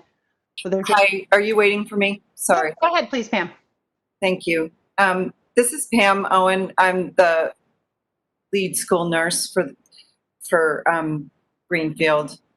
I just wanted to comment on how we've just received new information in the last 24 hours from the State Department of Education that is to help us begin the process of viewing our phased reopening based on public health metrics. I think we've all had that in mind. It's obvious that that's been going on, but this is a more routinized approach to that. And these metric measures they measure the rate of COVID positive cases per 100,000 by town or cities across the state. It's predicated on a very tight relationship between the Board of Health and the Greenfield Public Schools in order to interpret our local public health data in the context of state data and longitudinal data. Our local testing capacity is lacking in accessibility to test a broader spectrum of people, especially those that are asymptomatic.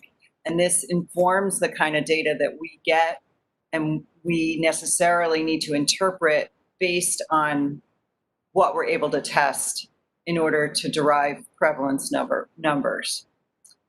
The aim of these color-coded metrics is to simplify the approach to COVID risk in reopening schools. But it's not simply, if you're green, you go to school.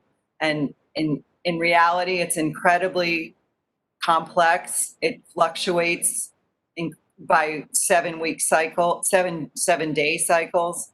It's multifaceted, and it's a profile of risk and health in our community that we don't take lightly, and it's going to be a deep dive learning curve for us in order to interpret the data systematically and with a great deal of circumspect. Thank you.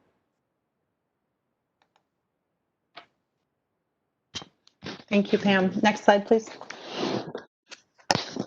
So I'm going to ask Stephanie Parker is going to speak a little bit about what a schedule would look like at the Academy of Early Learning.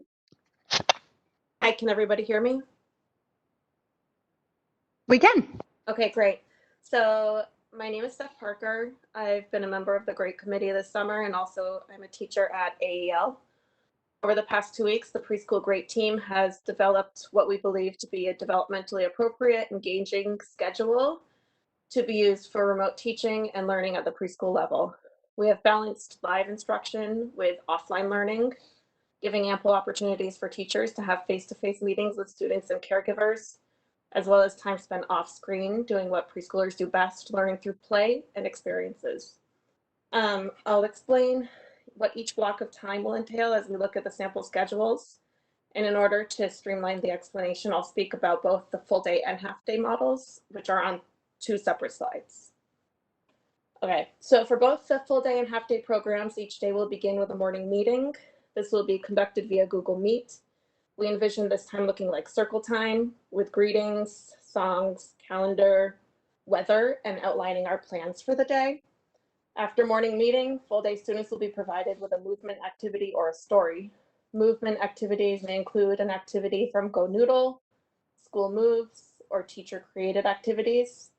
This time may be utilized for using pre-recorded activities, such as links to developmentally appropriate activities or teacher provided recommendations.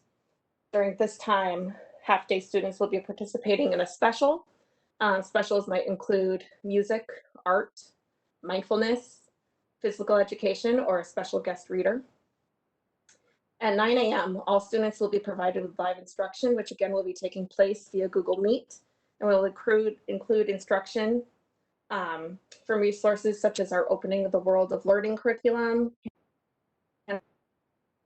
Tiers, Litterland, and Second Step. We will be using the Seesaw platform for remote learning. This time will be structured with teacher-led mini lessons, including engagement throughout the activity, similar to that of what in-person group time looks like during a typical school day.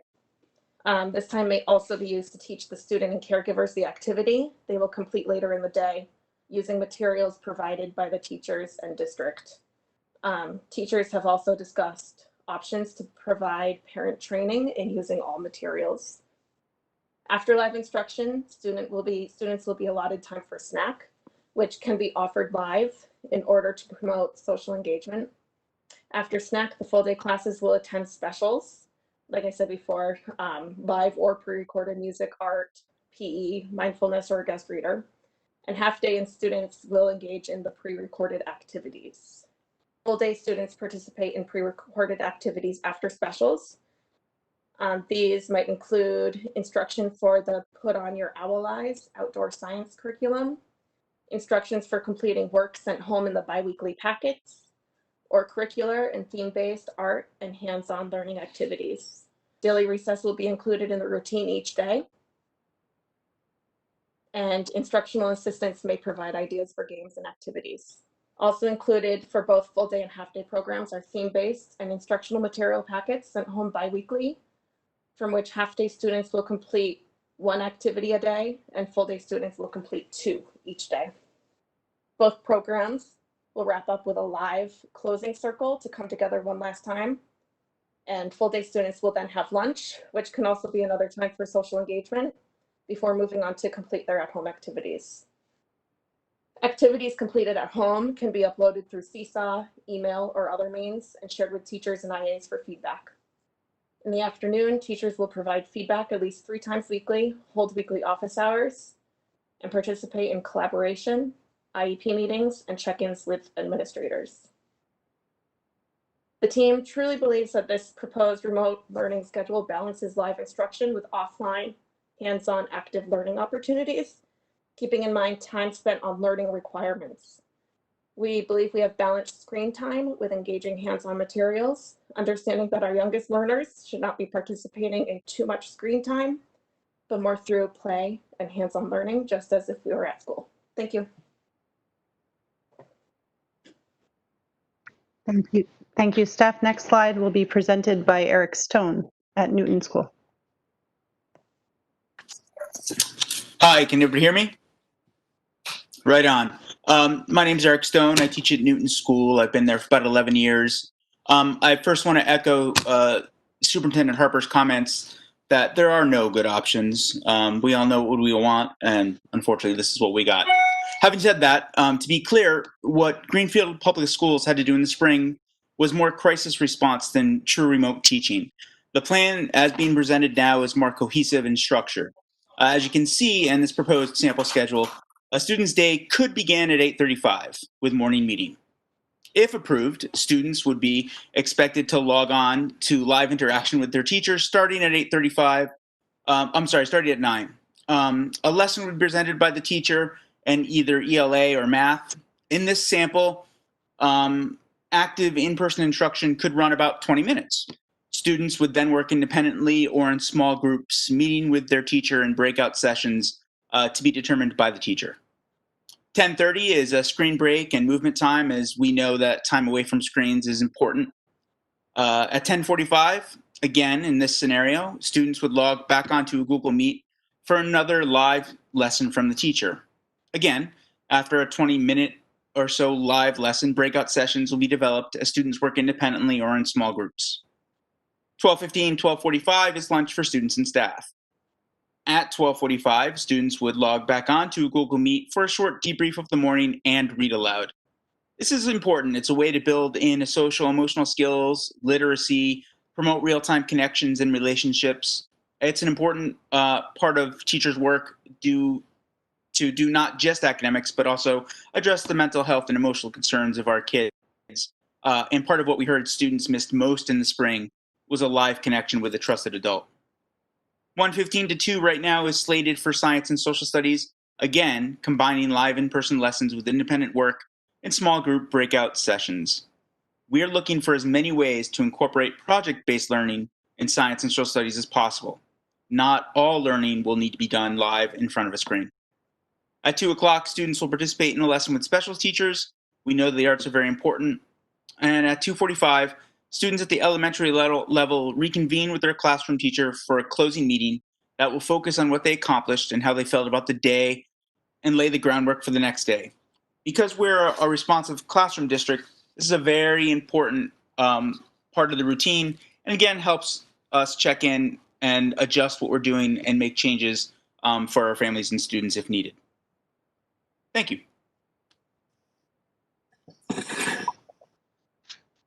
Thank you, Eric. Next slide will be presented by Principal Lynn Dole.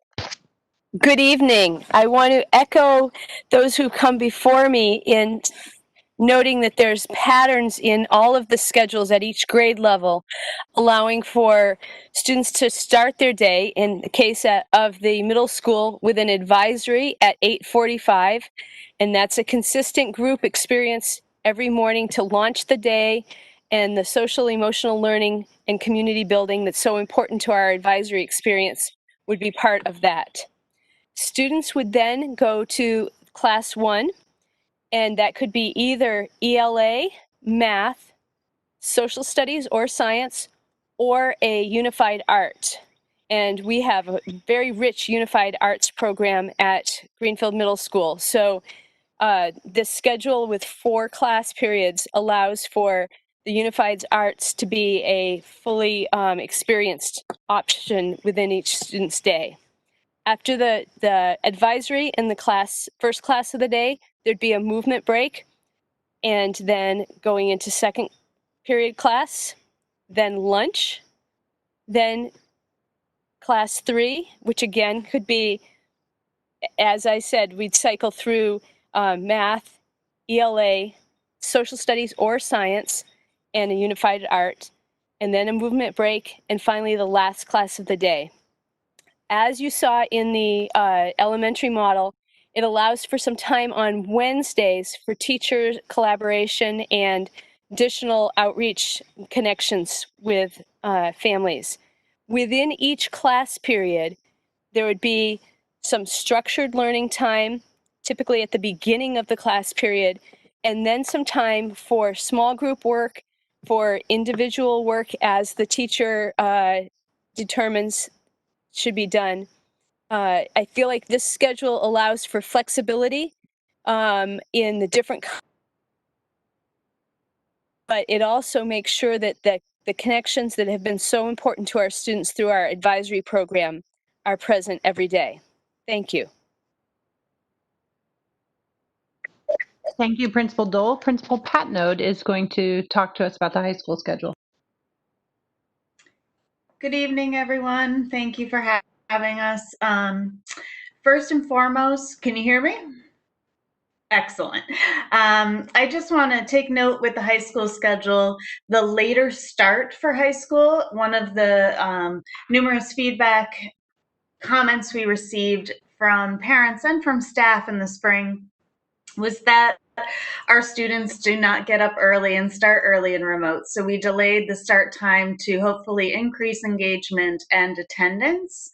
We also added a daily advisory where each Unit A member would have 10 to 11 students where they would meet each morning and have that daily check-in and address social and emotional curriculum under Character Strong possibly, and really just touch base with our students, have that trusted adult that those 10 to 11 students could connect with each morning, and make sure that they're good to go for the day and have what they need. High school students take 7 classes, so you'll see the rotation of 7 periods. We also rotated the 7 periods in the hopes to increase attendance so that classes would be offered at different times during the day and really address the needs of the students. You'll see that each period starts with a half hour of synchronous learning time with live instruction from staff. And I think that consistency and continuity in the schedule will really help kids focus and become more organized in developing a solid school day and keeping on task and engaging. And we're going to require attendance at the beginning of every period so that we can really track if students are with us or not. You'll see Fridays at 1:20, we have some extra help time, one-to-one or small group follow-up that teachers can do. It's also a time where they can connect via email with parents or caregivers. And we've also added a morning time per grade where families could connect with administration, and we'll also be considering a nighttime option for those folks that can't connect with us in the morning, just so that we can address the needs of families as well. Thank you. Thank you, Principal Patnode.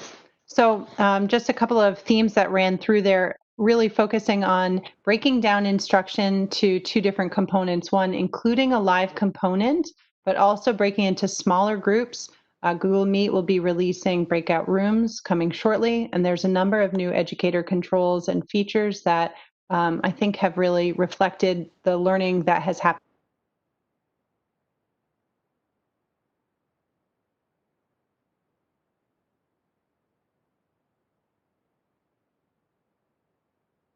Superintendent Harper, it looks like you froze. If anyone else from the great team is able to continue, I'm not sure if there's more of the presentation here until the superintendent is back with us. Go ahead and step up if you know what's next.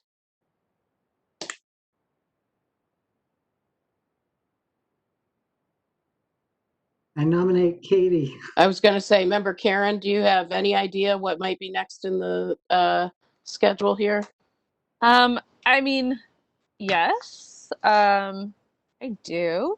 So this next section is talking about how at our last meeting we all talked about that we are leaning towards a remote plan with a goal of phasing in as many of our children in our district as possible where was safe and all that. So it talks about that right now we're in the pre-planning and safety assessment category. Jordana, if you get back on, interrupt me at any time. I will let you know when I see her come back on. Phase 1 would be strict remote learning. That's what we're talking about in this plan, that we would start September, I think we're aiming for September 17th at the moment, with a fully wonderful remote learning plan. It would help all of us get our feet on the ground, the teachers to understand exactly what works, what doesn't, how to reach the students, because the reality is we are required to offer a remote plan no matter what, and it is entirely possible that any moment we will need to drop to a fully remote plan. So it's extremely important for our entire district, for our entire community, that the remote plan be very, very well thought out. And it's important to start it strong. The next step would be to get our high needs learners in-person learning. That could look in lots of different ways. We heard from some ELL teachers that were saying, I don't understand how this could work. One of the things that could work in that type of a situation would be that the ELL learner is in a supervised classroom doing the remote learning with supervision at a building and then being pulled out still for their out services in that way. It has a lot of ways it could look. That's just an example. Then phase 3 would be to start in with these elements and Greenfield STEAM's program. And then phase 4 would be to early essentials. And, you know, hopefully there would be more phases. I could take the next slide, Lauren. Thank you. So this sort of talks a little bit more about this. Remote Plus services provide additional in-person support that helps students succeed during remote learning plan. The DESE has provided our guidance on how to prioritize these in-person services. Daily advisories, small groups, and office hours were all really important when we were making this plan.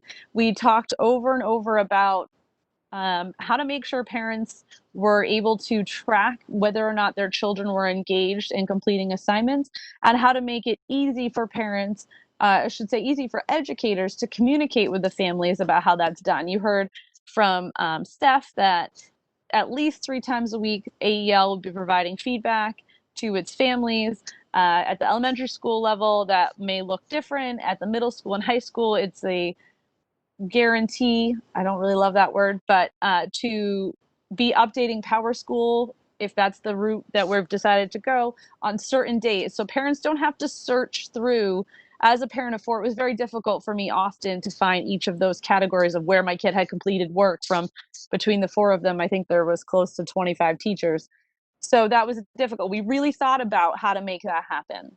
We really wanted to take a gradually phased in approach for a lot of reasons, but while the numbers look great for Greenfield right now, we have learned over and over that 30 days is when the numbers matter. So 30 days ago, is what we're looking at in those numbers right now. 30 days from now, we're going to see colleges slowly coming back. We're going to see people stopping vacation. We're going to see other districts going back. So that important information to slowly phase in to give ours time to make sure we're being safe. These are all things I said the last time, but it's important to hear again so that people understand that we really did look at every single option to make as much in-person learning possible. All these services are subject to staffing based on conditions of buildings and public health and are optional to families. Just because we're offering your child with an IEP additional in-person services does not mean you need to go. It means that you can if you need it. remote plus learnings, including additional services, high needs support, the streams team, elements, and early essentials. Phase 2 is the high needs learners. These are prioritized to the Department of Pupil Services according to criteria. It's really important to understand that these are criteria that need to be met. It's not just up for whoever we decided was a good fit. It has very specific criteria that we've been given to follow. These are students in substantially separate ed classrooms, they're beginning English learners, and other high risk at needs learners. Then we're talking about Elements program. This is for our K-4 students. It offers additional in-person services and screen-free social interaction.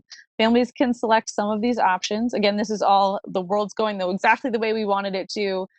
The money is coming where we thought it would, and we're able to move forward.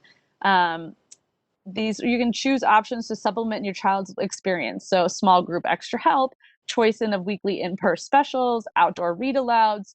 Perhaps it's a supervised playground activity for 45 minutes so that you can run to the grocery store, or you can attend that really important Google meeting, whatever those options are. And then some counseling sessions, because over and over we're hearing remote learning fails my child mental health.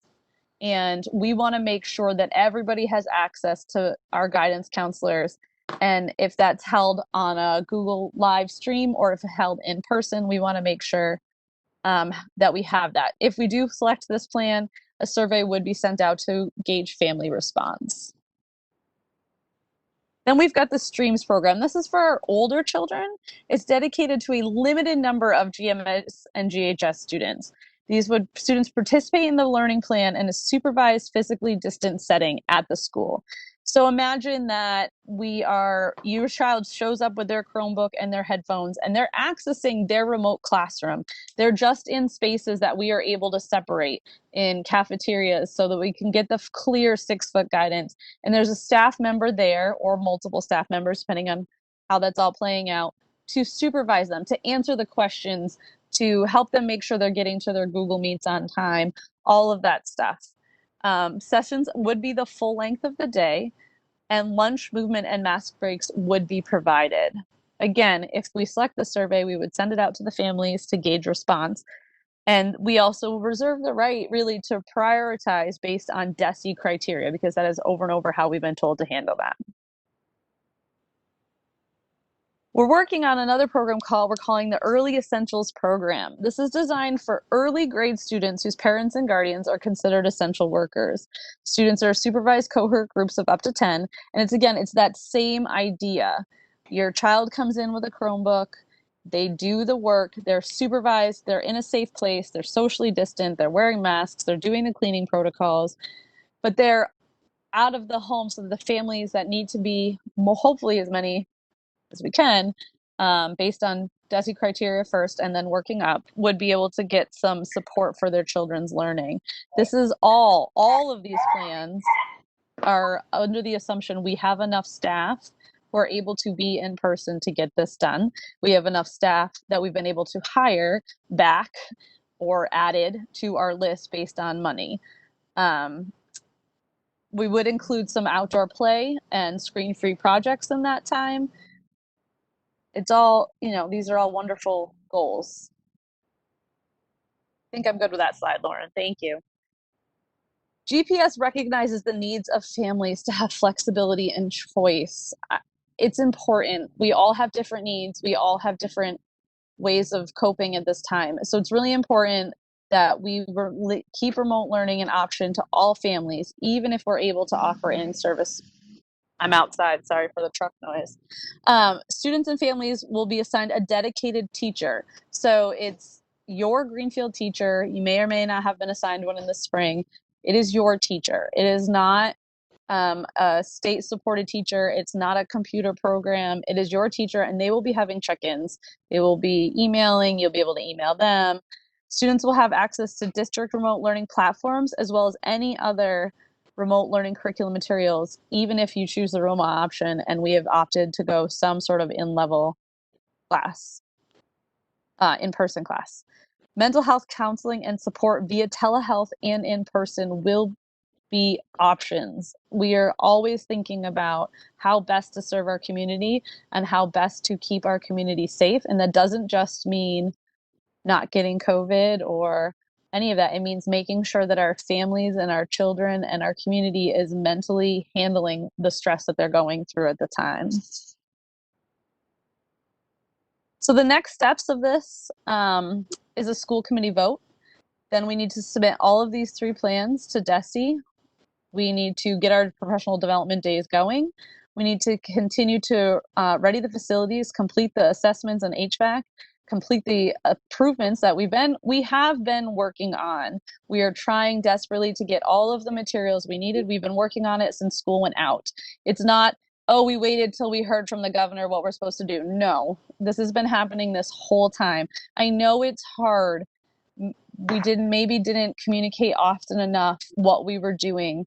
I know that it's hard when you don't hear, but this stuff is happening. We're applying for grants.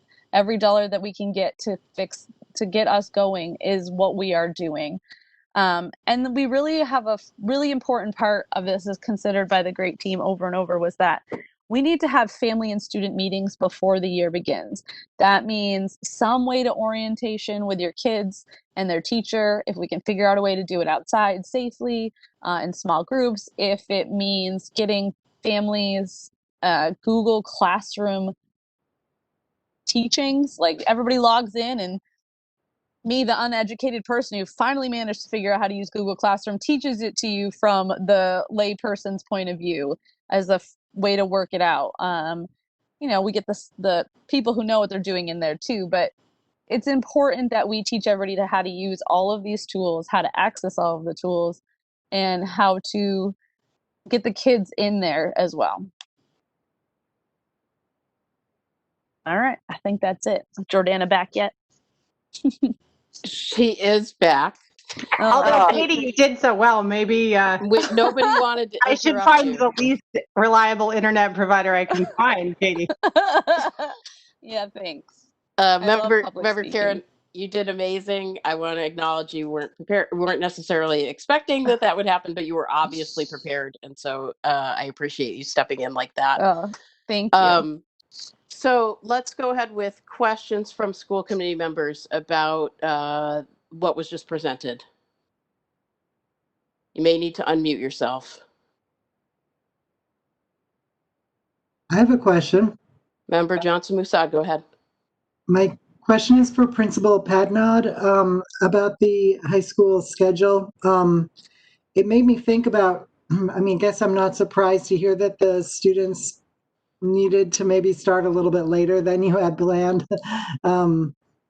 Because I think there's research that shows that teens in particular thrive when they get to sleep longer, and often it's a wicked problem because of bus schedules and sports schedules to allow them to learn later in the day. So I was just curious whether whether the online experience creates an opportunity to perhaps have them even start later in the day, and whether that was considered. I don't know what the research points to it as far as what the optimal time is for teenagers to start learning in the morning. Glenn, I've read a lot as well, and I think if we keep with the 9:30 for class time, I think we'll be very effective. What we found in the spring was kids are night owls. They were emailing teachers or doing assignments sometimes at midnight, sometimes at 3 in the morning. And we hoped with this schedule that solidifying some expectations as to when they need to be present and engaged would give them more of a schedule and a pattern where they could develop better sleep patterns and know that they're supposed to be quote unquote in school even though it's remote, and really get back on a schedule instead of kind of how inconsistent it was in the spring. So that's really what we're hoping for.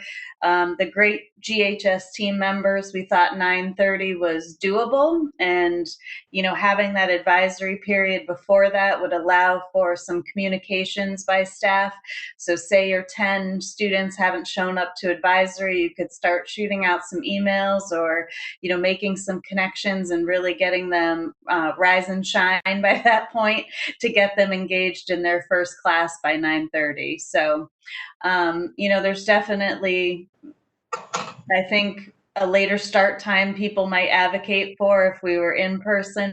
But like you said, with busing and athletics, it sometimes conflicts with that as well. But we're hoping remote for the start, that this later time really gets them engaged and on track and on schedule.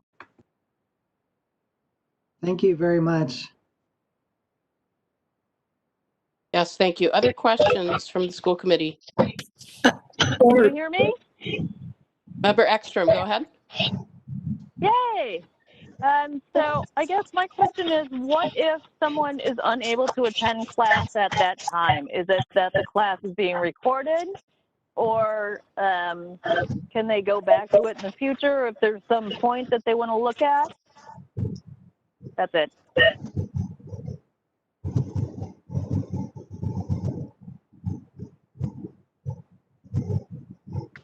I can speak to this. We've spoken about making alternative ways of, I think my video's off. We've spoken about making alternative ways of accessing the information available if a student can't attend it. I'll use the classic example. If a student were in person and had to go to a dentist appointment, you'd miss some course content and you'd need to do something to make that up. And you might have to do some of the additional work that the class covered, and you might need to check in with, another peer in the class or stay after and talk with the teacher. So we expect that that will happen from time to time, and we want to make that accessible to students.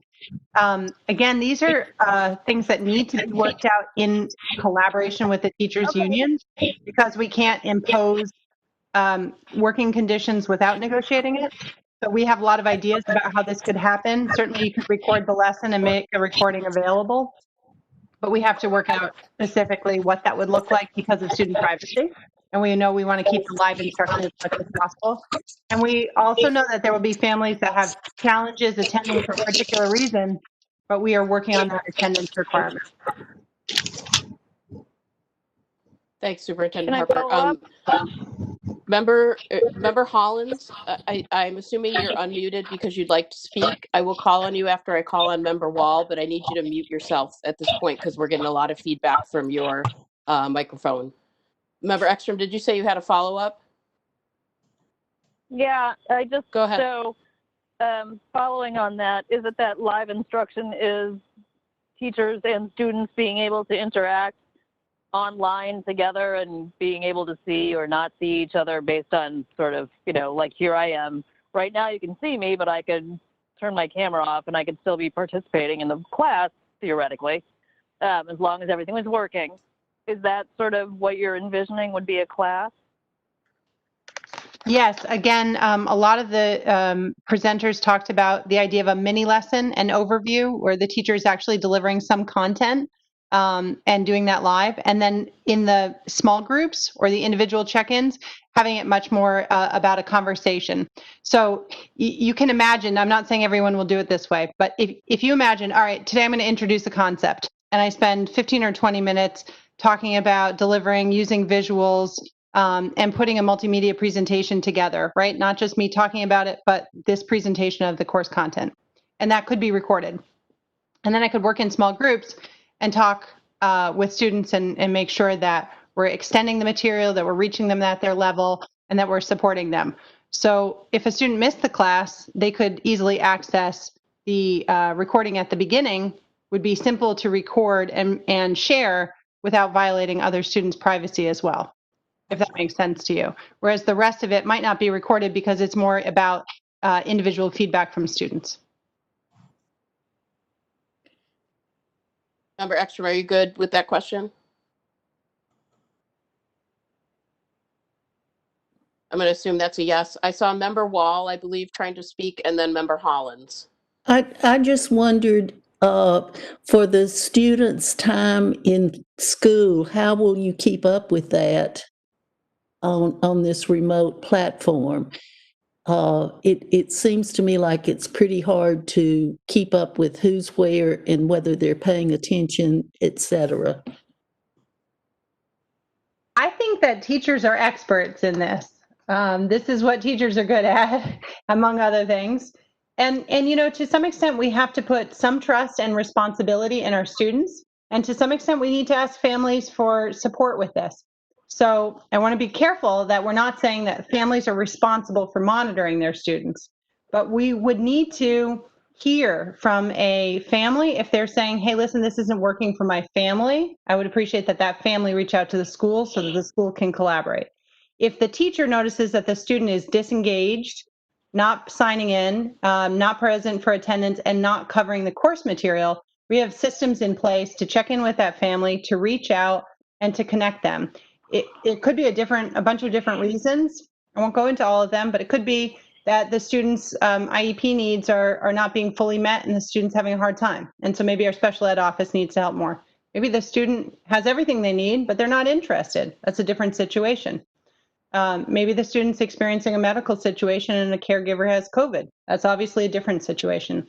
So what we need are teams of people that can respond to the student situation. And we need to know that, we need students to know that our expectation is that they will participate, they will work through, they will access the supports we're giving them, and they'll continue to move through the material. And that families reach out to us if there's a concern so we can partner with them.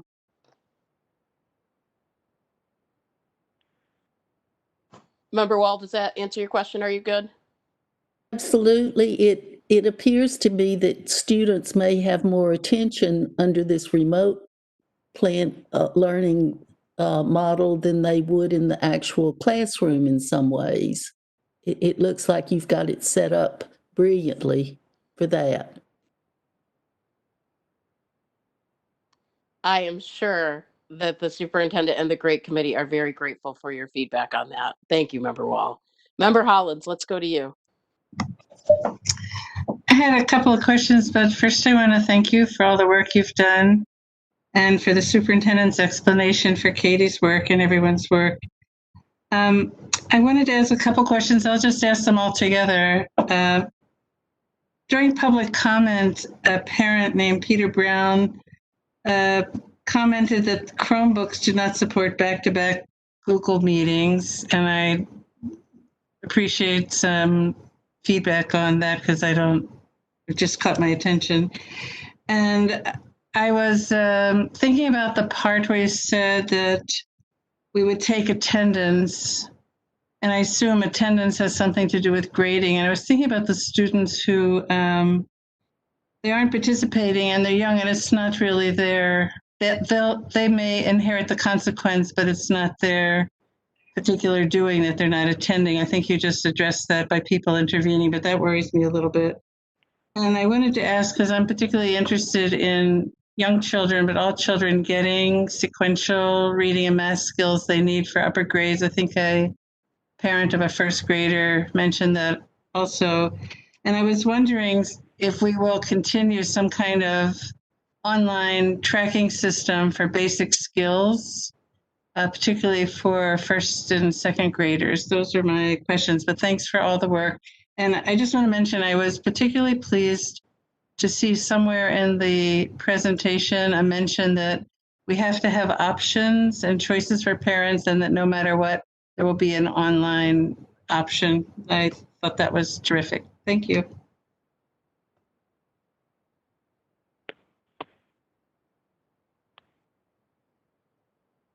You're muted, Superintendent Harper. The administrators, tech director and grants administrator have been working extensively on subscriptions, online platforms, assessment systems, ways to make this digital environment more responsive. So in a number of areas, we purchased specific subscriptions that teachers have said, you know, this works really great. Working with this group of English learners, this particular software really met them where they were.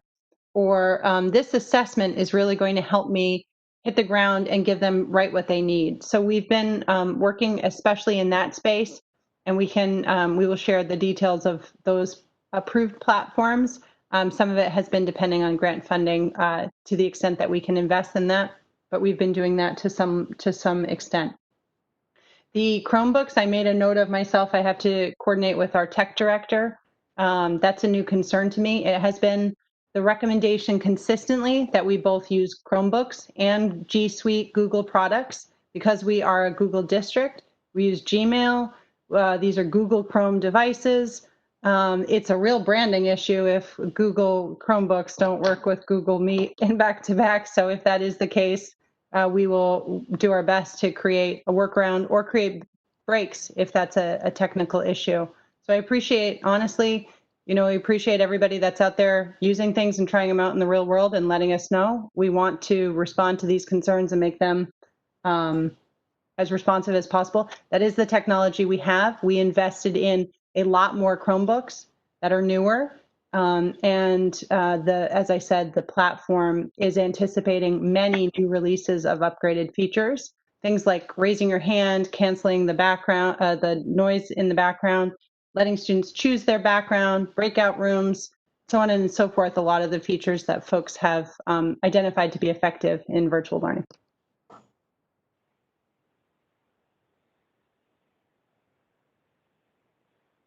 Thank you. Other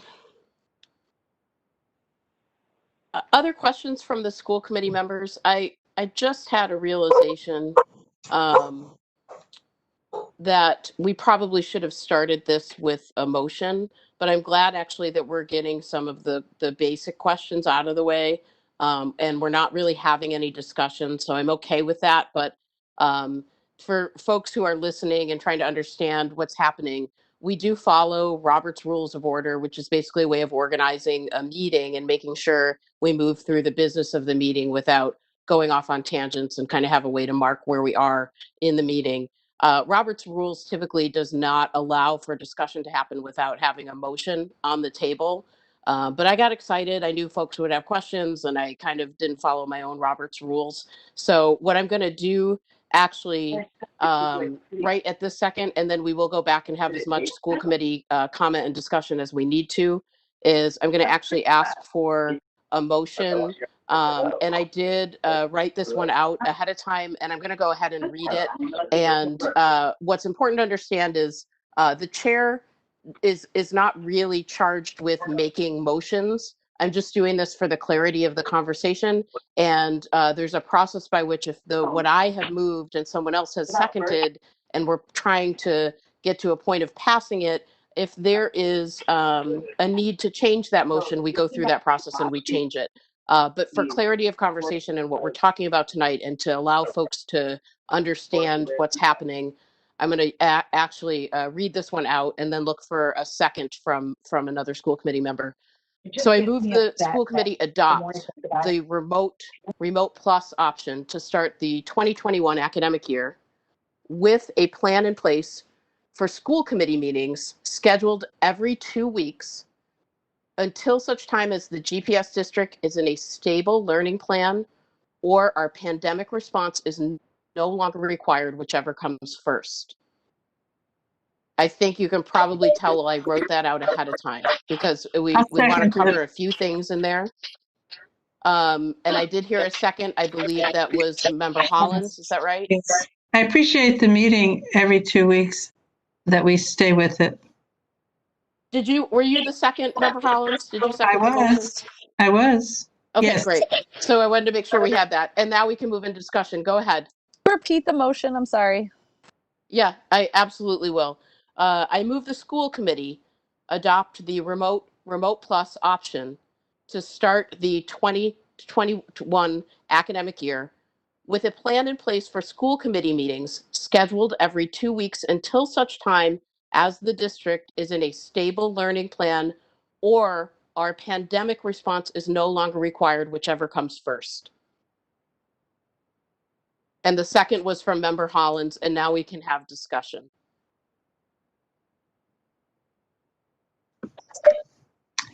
I have a comment. Please go ahead, Member Hollins. It's really just a question for the superintendent. We're allowed as a district to request a 4-day week, and sometimes through the commissioner, sometimes that happens if there's a need to cut down on busing costs. I was just curious if we were ever to pursue that, if it would be a cost saving that would benefit the district. It's just a question. Wait, can you all hear me? Member Ekstrom, yes, we can hear you. I think you should make that 2 separate motions. One being we're approving, as a result of approving, we are going to. The second motion, meet twice monthly. Is that what you're saying? I make a motion to approve the proposed hybrid and remote learning plans. Period. Options, and then the second motion is following the approval, we will now be meeting every 2 weeks, 6 p.m. Okay, so you want to split up? Yeah. And you also make a good point that we should adopt remote plus, as well as maybe we need to endorse again the other 2 plans that we're putting forward. The superintendent is nodding at me. So, okay. So let's try again on the motion. And I apologize, but I wanted to get this right, and I knew probably right out of the gate we wouldn't. So let's try again. I move the.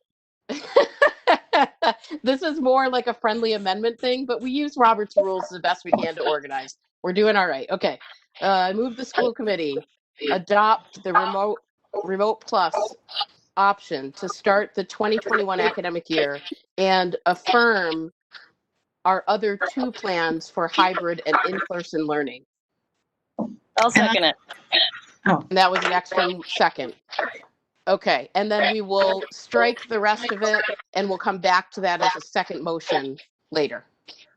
But let's have discussion about the plans, further discussion. Would you clarify your motion? Did you say you'd start the year? That was the motion? I'm sorry, I missed part of what you said. Can you say it again? Was the motion to start the year with the remote plus? Adopt the remote plus option. Yes. For the start of the year or the full year? Yes, to start the year. Okay, thank you. Yep. Further discussion, because I have questions, but I want all the other school committee members to go first. Before we go too deep into discussion, I just wonder if the superintendent can affirm that's the motion that she needs in order to submit a plan. Is there anything else that's needed in the motion? So with that motion, I believe that's accurate and sufficient to submit our plan requirements of comprehensive plan documents. Have to include all of the plans that we've talked about. And just to reiterate, the Department of Ed is asking us to be flexible and move between plans as needed. So the reason for having multiple plans is because if conditions change, then if it became possible to move to a different plan, then that would be available to us. Sorry for the bad audio. I am getting a notice from GCTV that they're getting errors, messages for low bandwidth issues. So I want to issue a reminder that folks have a lot of other ways that they can tune in, especially now that public comment is over. You can move to gctv.org and watch a live stream right from their website. You can use the YouTube page for GCTV. You can watch in Greenfield if you have Comcast on channel 15. And the GCTV, Facebook, Twitter, and Twitch are all broadcasting the meeting live. So you have those options. We want to try and save as much bandwidth as we can. So, and Susan, Member Hollins, I need you also to ask you to mute. I'm getting a lot of feedback from you again. Well, I had a question, but I'll mute. That's fine, but you can unmute when you're ready to ask your question. So we're trying to resolve the issue of the quality of the sound and the video on the meeting. So if folks are able to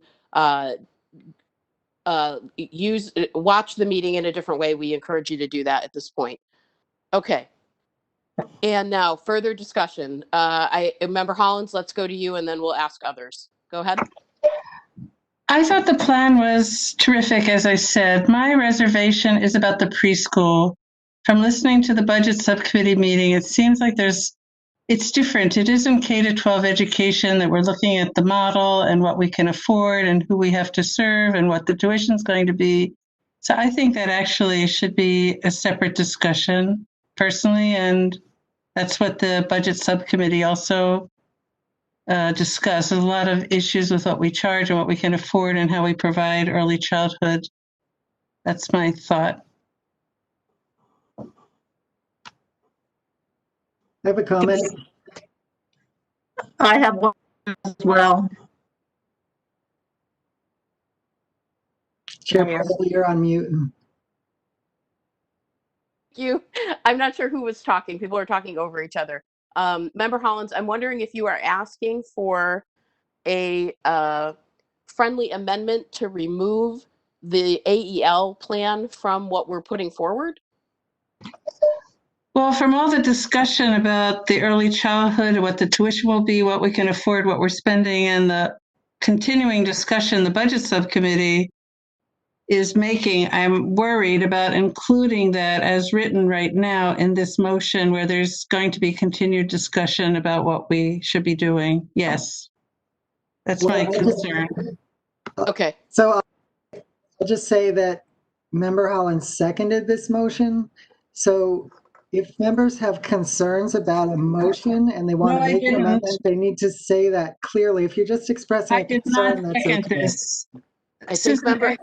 I think Member Ekstrom seconded it. Oh, Member Ekstrom. Oh, sorry about that, Member Hollins. No, that's fine. But I guess I'll just say, I mean, just so we're all have clear guideposts about what's happening in the meeting, that if members wish to make a motion or request a revision to a motion, don't just comment on it in general. Specifically request a friendly amendment to the motion and what you want the amendment to be, because we can't necessarily know that whether you're just commenting on something or whether you actually want something changed. Thank you. That's a very, very Thank fair you point. for that clarity. I will say I listened to the whole budget subcommittee meeting, and I'd like to then request a friendly amendment that the early childhood not be part of this approval because of all the concerns that are going to be discussed as we continue forward. I believe it was my motion. Is that right? Yes, it was. Yep. I'm absolutely uncomfortable, to be totally honest, with making that sort of change. I would like, actually, before I can't accept that. That's way too much of the upsetting the apple cart, so to speak, of what we're trying to do moving forward. I think we have some opportunity to, as we do move forward with everything else, to tweak and maneuver to make an AEL plan possible. So I'm not comfortable with accepting that amendment at this point. I would ask for, let's move on for other comments and questions for the great team and the superintendent. I have a comment and observation. Roxanne. Please, Mayor Wade Gardner, go ahead. I agree that the remote plus plan is definitely the lesser of many evils, commented on by some of the parents as well as Susan Hollins. I do think it's a good plan. I am concerned overall, and I understand that there are complications in attaching a time frame to it, but I am concerned that we can't give parents some reassurance that our phases have a more direct timeline so that they can plan their lives around them. I am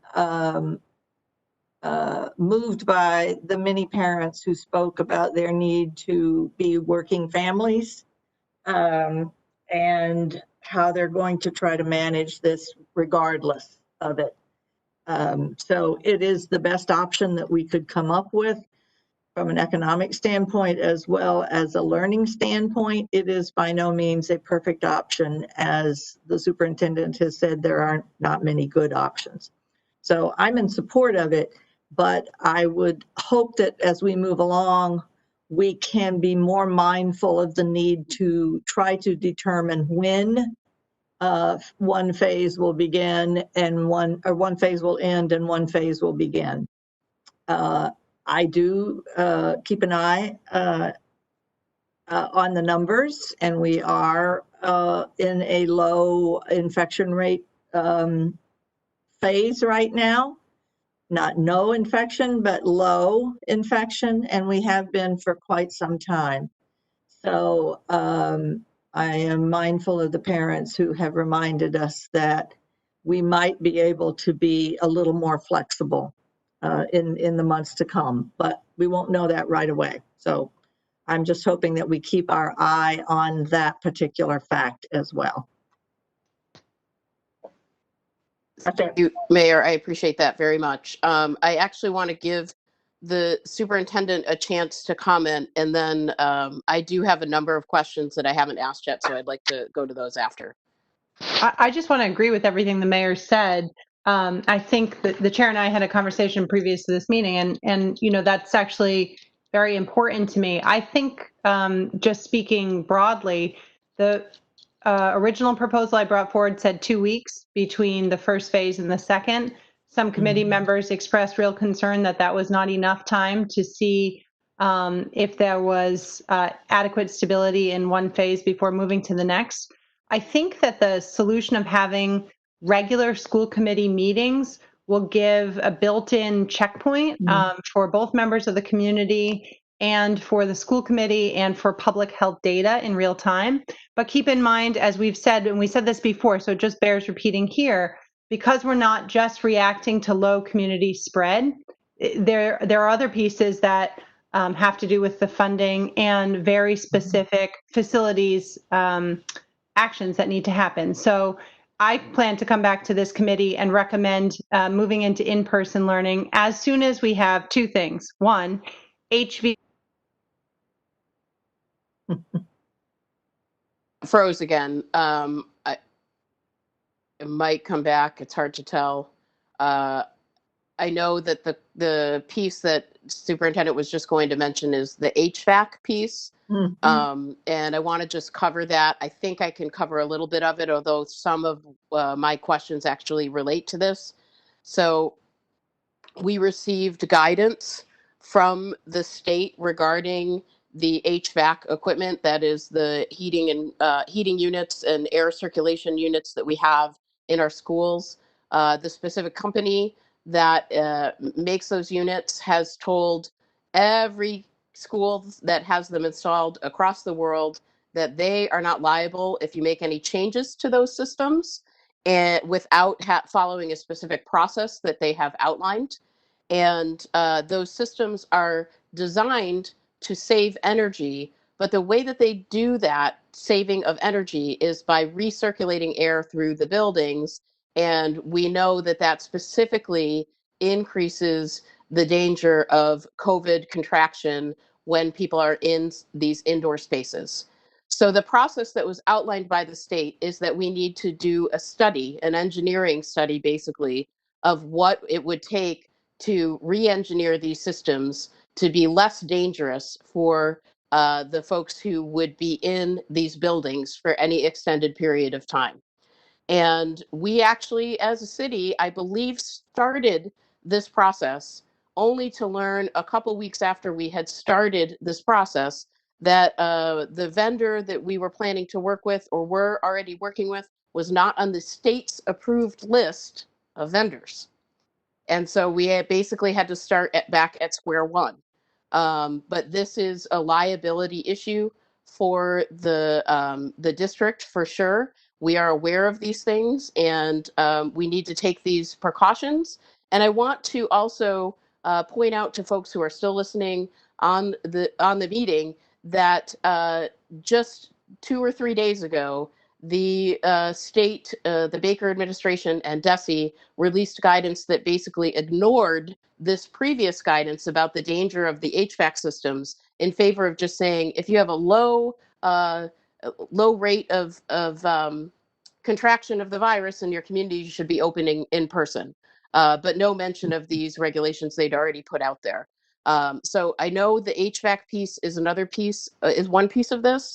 And I'm not sure what else the superintendent was going to mention when she comes back. She can address that for you, Mayor Wiedegartner.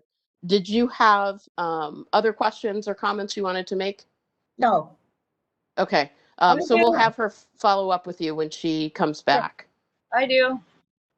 Who is that? Katie? Member Karen? No, Member Ekstrom? Go ahead.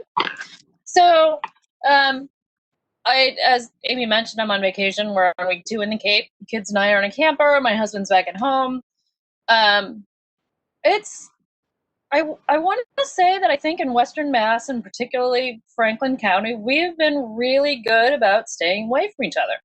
And there is a little bit of paranoia, and we've all been really good at following directions. Here on the Cape, that is not the case. I have spent a great deal of time sort of talking myself back from the ledge, not very well. We haven't gone to beaches. We have a couple times, but we did a couple drive-bys today because everyone is a little bit more close than they are in Western Mass. Everyone is a little bit more relaxed with following rules. They're not wearing their masks, or they're wearing their masks on their neck. It just freaks me out. There's a lot of people in a small space. And so what I want to say is that even though we have done really well sort of in our community and in Western Mass, that isn't the case everywhere. And to make a wholesale judgment of, oh, you guys, y'all have been staying far apart and you're in the white zone or the green zone or whatever zone we're in, means that it's going to be okay when we go back to being in our regular standard programming. I don't think that will be the case. I would like to be wrong. I don't think I am, though. So when I think about how everyone is doing so well, yeah, it's because we're not spending any time together, because we're all being really diligent about not standing on top of each other and being literally, on top of each other is freaking me out. So as much as I'd like to believe that, I don't think our going back to school, regardless of the cost, full-time, in person, standing next to each other and like kids wiping their noses on their sleeves and then on my pants or anything like that, I don't think that's going to be happening. I thought it was before, and then I kind of pulled back from that. And then having been in here, and I love the Cape, I'd move here tomorrow, but people forget, and it's not intentional, but you can see that people forget what they're supposed to be doing. They don't follow directions, and which I don't follow directions, so I get it, but it's not as easy as we're doing really well in our section of the state. That's great. How's everyone else doing as well? And I think when we get more people together, it's going to be a bigger thing. I'd be thrilled to be wrong. That's all. I have a comment. Thank you. Yeah, Member Johnson-Musad, go ahead. I just think it's important when we have these discussions to take a step back and look at the big picture, which is that this country in some ways was best poised to be able to do something about this. We have one of the most advanced public health systems in the world, and we're the richest country in the world. And we've really failed because we haven't had a national response. And that is a lot of why we're having the particular discussion that we're having right now. What we needed was a Manhattan Project style, Apollo trip to the moon style ambition, effort on part of the country with accompanying funding for schools. The fact that dollars are in any way playing a role in our decision to go to remote instead of hybrid or fully in person, it makes absolutely no sense when there are billionaires who are have been making so much more money since this pandemic began. And then they're getting in on it more by grifting off of these programs that are supposed to help small businesses and end up benefiting the already rich. So I just think it's important for us to keep that picture in our mind, that this is a bigger systemic problem than we're able to address on this tiny level. And I so appreciate the heroic efforts of the group that came up with this plan. It's remarkable. And I think the fact that Member Karen was able to jump in and speak to it showed the level of involvement of our school committee and of everybody who made presentations today. Like, I'm just so appreciative of what you've done on a very tight timeline with very few resources and conflicting messages from the state, et cetera. So, I mean, the only question that's kind of still in my mind is whether the committee gave any thought to having a particular timeline for starting with the remote. For example, I think some school systems have said, at least for the first 30 days, we're going to be remote. Or is the situation so much in flux that the committee didn't think it made sense to put any timelines on it? I just figure, and I guess the other place my mind is going is that people have mentioned that these are terrible choices to have to make. And I think for some of us, myself included, who benefit from so many privileges, it's really hard to imagine the tough spot we're going to be putting some families in this fall, ruining careers, in particular of women. So anyway, I think I forgot to set my own timer. I'm supposed to manage the time that members spend speaking. I probably have talked too long, but thank you for listening. And I hope that it's helpful at some points to kind of take a step back and look at the big picture. I can quickly answer. Go ahead. I can quickly answer Member Johnson's question about the timelines. I'm not sure Jordana has made it back on yet. Sorry, I don't see her back on the line. We did discuss them, and it really did come to, it felt really far away for now that school's not starting until September 17th to make a really strong definitive answer about how long each phase would be. That was really difficult to do because what are we, 6 weeks away from that? No, not even anymore. It's a month away. Goodness, the time has gone.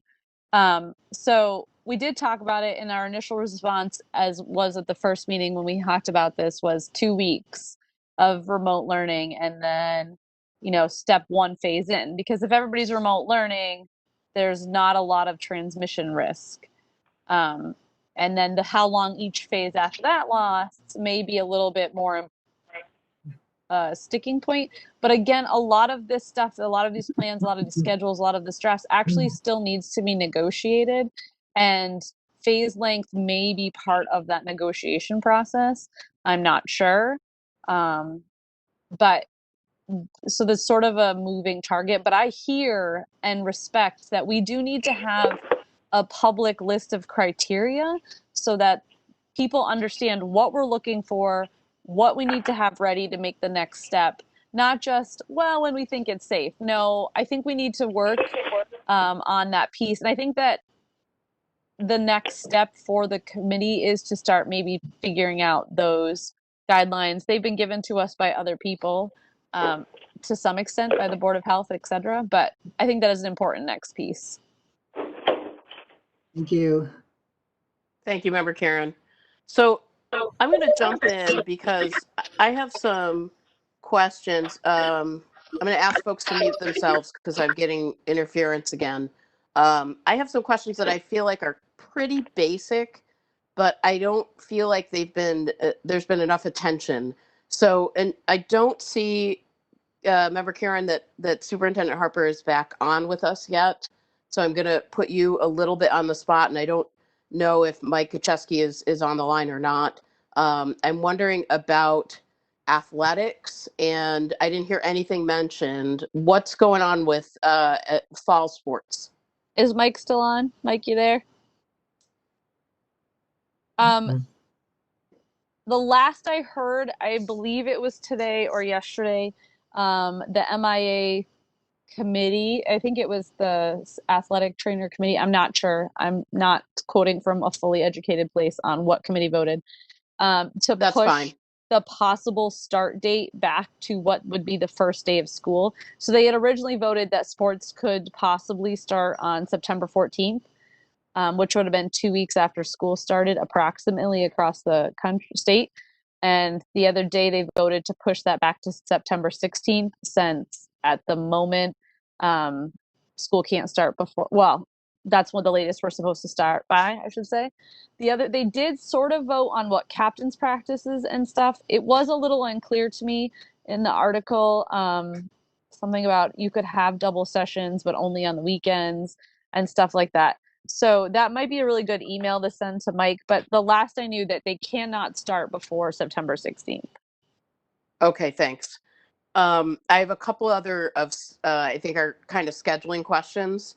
And I'm hoping you can just help me make sure I have this right in my head. So July, we were told, I think early July or very late June, we were told you've got to submit your plans by August 10th. And that was Monday.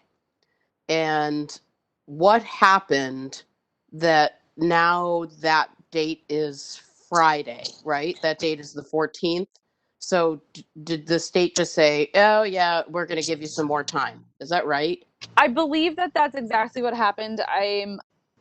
Okay. I know that some people had initially applied for a waiver asking for more time. Okay. I don't believe that we had to apply for that waiver. I believe that they pushed the date back because they asked to submit draft plans by July 31st. Oh. And they haven't really gotten back to many districts about what they thought about those plans. Okay. So I believe they pushed it back, also knowing that they were planning to release some more updated HVAC stuff and the metrics they released yesterday. I think that they also felt like they hadn't released enough information, but I don't know. And Jordana's back, so she can answer better than me. I don't know, Superintendent Harper, if you heard my question or not. I did, and Katie answered it beautifully. Okay. So I'm going to get into the weeds, I think, a little bit more, or maybe it's more just detail stuff I want to make sure that I'm clear on. Because if I have questions as chair, yes, I know that the people who are out there listening to this and trying to make sense of everything also have questions. Okay. The first day of school. Right now, it is scheduled to be September 16. Is that the right date? The reason you don't know is because we haven't gotten word on the waiver. So the requirement let me say changed one more from thing. 180 days. Go ahead. So we applied for a waiver to actually make it one day later than that, right? September 17th. Correct. Because the DESE said, hey, you know what? It's a pandemic. You can go to school just 170 days this year instead of 180. And with those 10 days that they're basically deducting from the in-person classroom scheduled for students, the staff get professional development days to get prepared for whatever is going to be implemented at the district level. Is that right? Absolutely. Okay, so we figured that out at the last meeting, and if we were going to take advantage of those 10 full days, it would bring us to September 17. But of course, the state said, if you're going to be later than September 16, you got to apply for a waiver. Right. Am I getting all of that right? You got it. So right now, our first day of school is September 16 for students. And if we get the waiver approved, it will be moved again to September 17. Correct. Okay. I want to make sure for myself that that was correct. And I also want to make sure that that gets heard as a part of this meeting, because I think that more than anything, probably the parents who are still listening, God bless them all, at 9:09 p.m. are wondering about those basic details. All right, so now, Superintendent Harper, I have one more question. The mayor actually already asked about this, and I think you were starting to answer, and that's when you froze up. I am just dumbfounded about the HVAC stuff.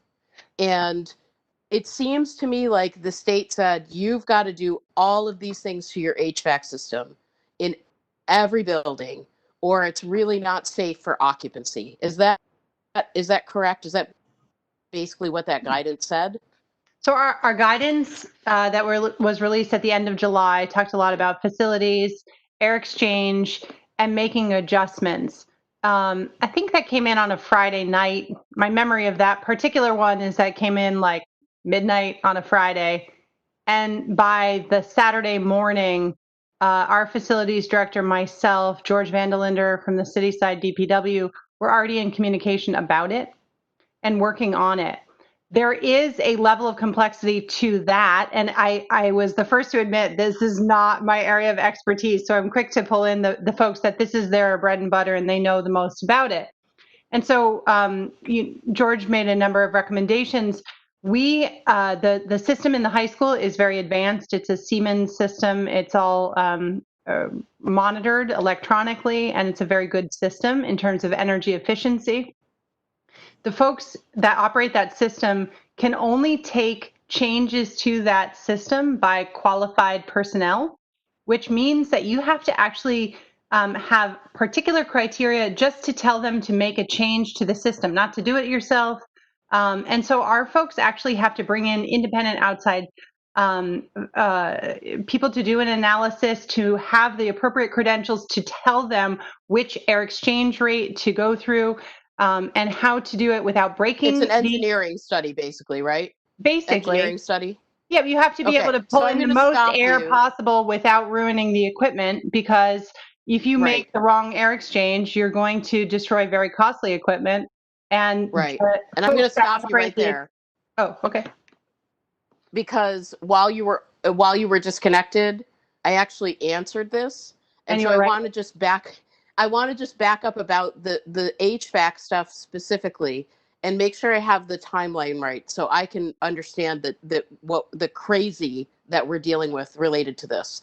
They released guidance, you said, at the end of July on HVAC systems, like very end of July, right? Last week of July for sure.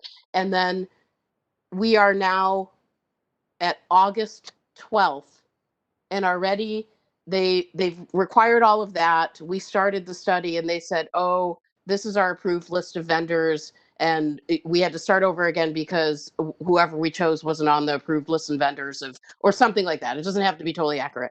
So what the heck happened with all of this guideline around HVAC to now come out yesterday, the governor and the commissioner of education to say, here's a map, and if your city or your town is this color on this map, you should be opening in person. Do those HVAC things were all the regulations around fixing those systems to make it safe to occupy the building, were those made up, or do they just ignore those regulations? Do you understand what's happening there? Because I don't. I can't tell if you really want my opinion or if it's a bit rhetorical, but here's what I'll say. It's both. It is a bit rhetorical for the folks at home or for the folks in the back. Is that what the thing is? Louder for the people in the back. But I would like you to I want someone besides me to rant and give an opinion about this. All right. I could do that easily. What's Go ahead, Superintendent Harper. Go ahead. What I will say is that when we submit our final documents, I have to certify to the Department of Ed that we're meeting the requirements, including the facilities guidelines. And if that means we have to hire additional steps to ensure that, then that's what we have to do. I think speaking not from there's so many parts of this. One is compliance and what do we have to do? And we get very focused, especially with the committee. It's very procedural. We get focused around what do we have to do and when do we have to do it by? And that's what we usually talk about. That's not necessarily what keeps us up at night. I think what keeps us up as educators is, would I send my child to that environment? And I think when you can answer the question yes, then you're prepared to do it, right? If you feel like there's good air, sorry for the dog in the background, when there's good air exchange, when there's conditions that are reasonable, then absolutely we want to bring children and staff into safe and healthy environments because we know in-person instruction is better. It just is. That's what we do. So we want to take the steps so that we can bring students back and so that we can feel reasonably confident that not just the students, not just the staff, but the community are in a good space because of that action we've taken. And so that's what we want to do, and we want to do it as quickly as possible. That's why we got right on it. And we also were doing this work before they came out with those guidelines. But the knowledge of the virus is evolving too. So if you think back to March, everybody was talking a lot about hand washing and surfaces. And while we're still doing those things, we know that there's a lot more information through the health community about possible routes of transmission and aerosolized viruses, and that air exchange is very important. So we have to pay attention to the data which changes. And this is something that's changing all the time. We're not medical experts. We have to take expert advice from the health community. And we have to act on it as best we can. And we're trying to do that all in real time. And so for most of us, it means we're working around the clock to try to do right by kids and right by parents and right by staff. Thank you. I appreciate that. And I did Just briefly see something. Just to make a snarky follow-up on that. Please. I don't understand how it is that we can have only 25 people in a space, but we can reopen school. Right. I mean, yes, exactly. That's even more pointed in terms of an example of trying to meet the guidelines and then hearing the noise from the governor and the secretary of DESE, the commissioner of DESE, that we need to be opening. So I appreciate that. I probably shouldn't have been so verbose about HVAC when we could have just talked about that. Thank you, Member Ekstrom.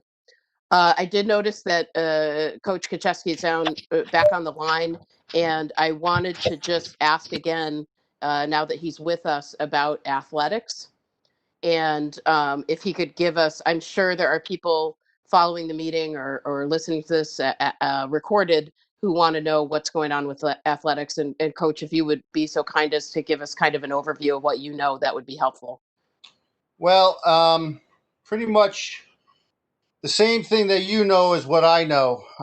We're kind of waiting for direction from the MIAA, and they're waiting for direction from the governor's office in DESE. I have a district athletic committee meeting tomorrow morning, which we're going to talk about a lot of different things. But my gut feeling is that we're proceeding on as it's going. And right now, the start date for fall sports is September 16th. They pushed that to coincide with the dates of start of school. There's right now, the governor has put 4 levels, I believe, on the sports, level 1, 2, 3, and 4. The non-contact sports are basically level 1, and the contact sports are level 4. And right now we're about a level 2 with the summer stuff. They really haven't put the levels on the fall sports, but I'm kind of going by those levels for the fall. We're going to have something. We need to have something. We have close to 60% of our students that are participating in some type of athletics. We need to have some type of band. We have to have some type of chorus. We have to have some type of clubs just to get some type of interaction with these kids, because I've got 2 of them and they're going crazy, not having this stuff. And I just see how much it's needed within our school system. Our students they need to be together somehow, and this would be a great way to do it because of the fact of the social distancing aspect of being outside.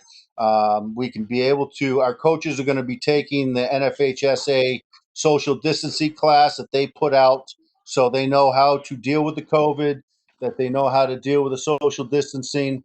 And to be honest with you, our kids are ready for that. They're sick and tired of saying no, they can't do that, and they're getting ready to go, and I'm fielding questions every day and basically saying some of the same things that a lot of you are saying. Please be patient with us. It's a work in progress. We haven't forgot about you. So that's basically where we're at. It's as this deadline comes with DESI, with all our plans and things. I think the next step will be the MIA making some type of decision probably by the end of next week. And I just want to thank you, who served on the. Yep. I just want to acknowledge Coach K, who served on our reopening committee, because athletics are a really important part of this, and we really want to keep that focus. Thank you, Coach. Yeah. Thank you. It's been great to be on the great team. I love it. I love it. Okay, my questions are exhausted, so I would Wait, look to any other I want to ask Coach a question. from the school committee. Please. Me. Please, So go ahead. what exactly is a non-contact sport? Baseball, softball, cross country, golf, tennis. What else do we do? Those are all level 1 sports. The level 2 sports are like field hockey, soccer. Yeah, and what else? There's a couple other things. I don't have the paper in front of me, but the contact sports, as we all know, are lacrosse, football, where there is a lot of one-on-one interaction. How's baseball not contact? Say it again. How's baseball non-contact? It's a level 2. It's somewhat of a contact with the ball, but Okay. there's enough ability to be able to do social distancing. Okay. Thank you. You're welcome. Thank you both. Any further questions or comments from the school committee? Yes. Member Hollins, go ahead. We haven't talked about whether we can staff the schools going back to school. I know there was a request for personnel that had great anxiety or medical issues to let you know. But I've heard, we received one letter from a teacher saying, and I've heard from other people that for some people it's terrifying. And I've even heard some people, not in Greenfield, but other places, comment that they would resign before going in. And I'm just curious what your sense is of being able to staff the school if we did return, or whether those people would be able to stay with the remote option that we would keep in any event. Thank you. Superintendent Harper. So I'll say that we have a fair number of documented medical requests that have already come forward. I won't get into the particulars of that for obvious reasons, as it's related to personnel. But when I say these, this is not somebody saying, I don't really feel like coming to work. This is somebody's physician documenting after following a patient about immunosuppressing condition, chronic conditions, reason that people are unable to report in a physical building. In most cases, but not all, those people are able to work remotely, and that is a reasonable accommodation, but we take those on a case-by-case basis. We work with legal counsel when we have to. We work with the association, and we look closely at what assignments can be reasonably made that still serve students. This is not somebody saying, this isn't a get out of jail free card. I think there's a lot of people that have a general misunderstanding of the teachers don't want to go back to work. If you go back to data about what the spring looked like, most of our teachers said they worked a lot more hours than they ever have before. They didn't necessarily think it was the most effective, but they worked a lot of hours. So generally when people work a lot of hours, they're not quick to do it again unless they feel that there's a reason to do it. And so that's something that has come up. I would have some concerns that if we return to an in-person or hybrid model, I would expect that those certifications from physicians might increase as people are aware of the fact that they will in fact be returning to an in-person. I mean, right now, some people have said to me, I've been in communication with my doctor. I hadn't gotten the note yet because I wasn't sure if I would need to. There's a lot of background, Member Hollins, just so you know. But they stopped short of that if there was going to be an indication by the committee that they could work remotely. So I do think that this is a consideration, and I think that in any in-person model, including the limited number of students that we're recommending bringing back in a remote plus, if we go to that, substitutes are going to be an issue. Most of the remote plus options require some staff to be in the building.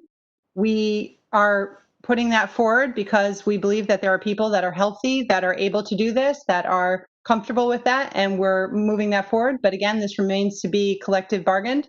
I got a resignation from somebody today who said, I love this district, I love working here.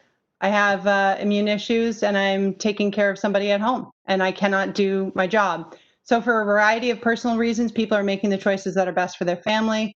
Obviously, we encourage them to take advantage of the federal leaves that are protected. People can take advantage of those.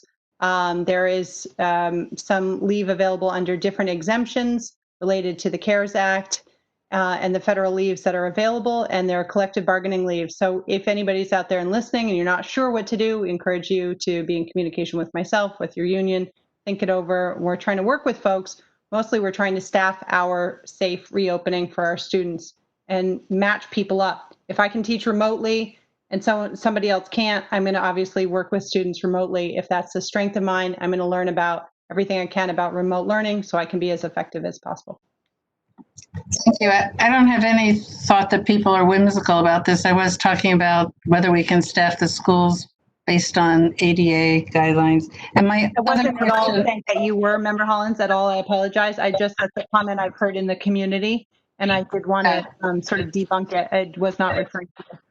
okay, thank you. My other question is whether or not we have to purchase any outdoor tents. Maybe you mentioned that in the discussion, or anything that relates to outdoor purchases. Thank you.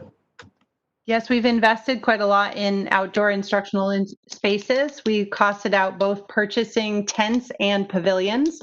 Purchasing pavilions comes out on the order of $600,000 and installing them.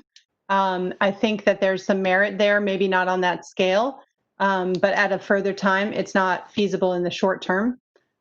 We looked at purchasing tents outright, and that also is prohibitive, and you need a lot of sort of know-how and staffing to keep them up and maintain them after New England weather. So we are actually renting tents through the duration of September, October, November, through the end of the Thanksgiving break, anticipating that after that, weather in New England becomes more unpredictable anyway, and trying to really use the outdoor time while weather is good.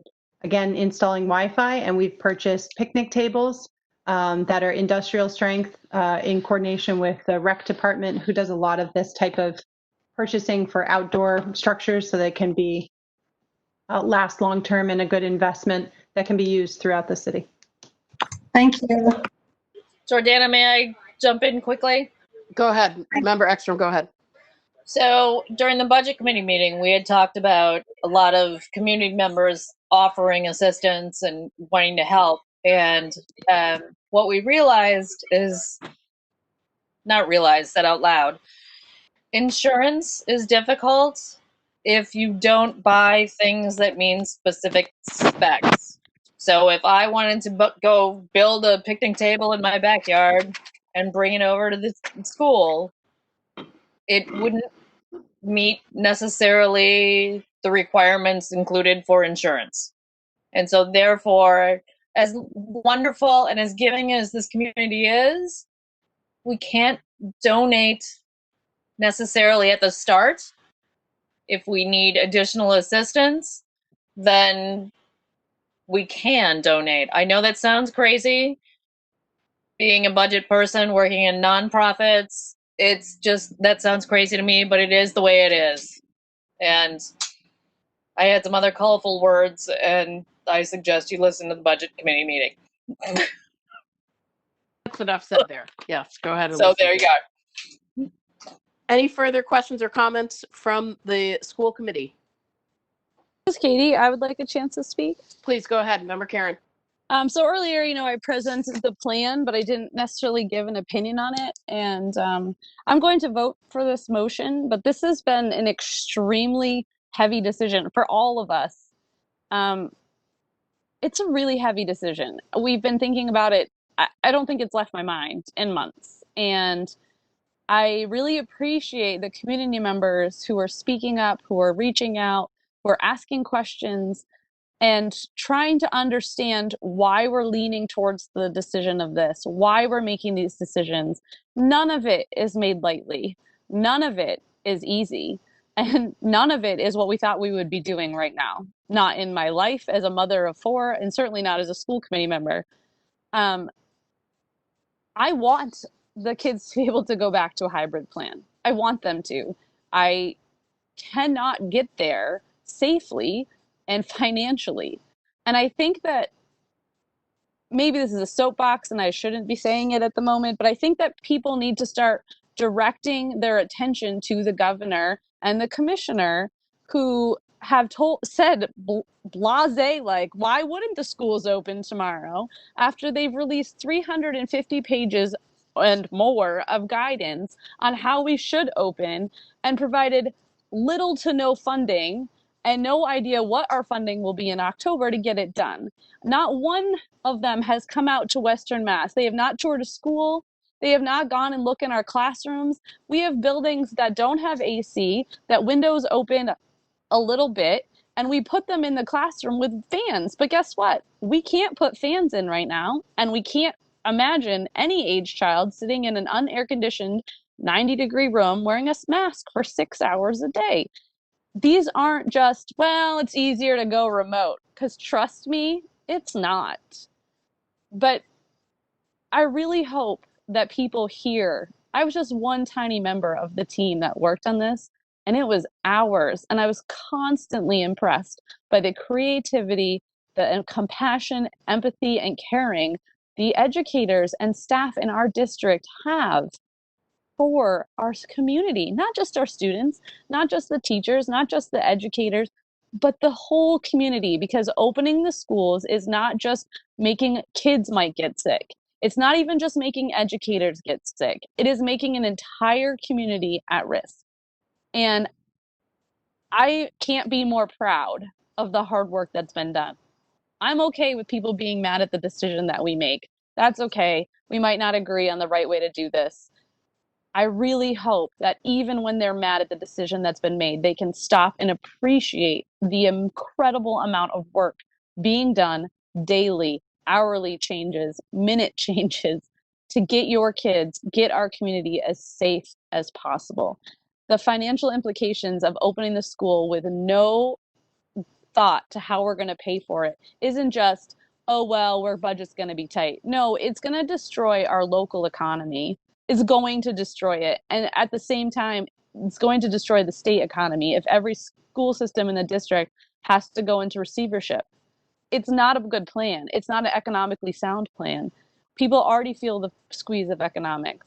I get it. I have lost every job I had due to this pandemic. I have no jobs anymore. And I hear you. But this is the best decision we can make at this moment with the information we have. And I'm really proud to work with this team.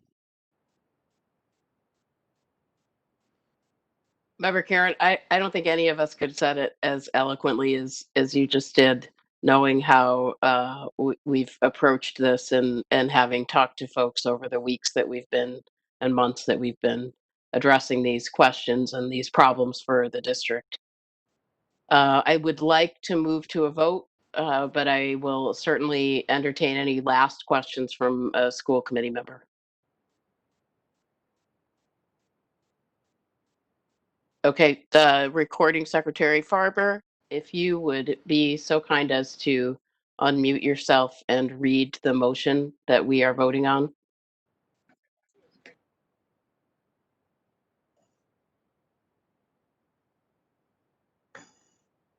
I'm getting there. Take your time. Thank you. It's many pages of notes ahead. Yes, here we go. that the school committee adopt the remote plus option to start the 2020-2021 academic year and affirm our other two plans for hybrid and in-person learning. Thank you. Member Johnson Musad, would you do a roll call vote for us, please? Member Karen? Yes. Member Ekstrom? Yes. Member Hollins? Yes. Secretary Johnson Musad, I'm a yes. Chair Prayati? Yes. Member Wall? Yes. Mayor Wiedegardner?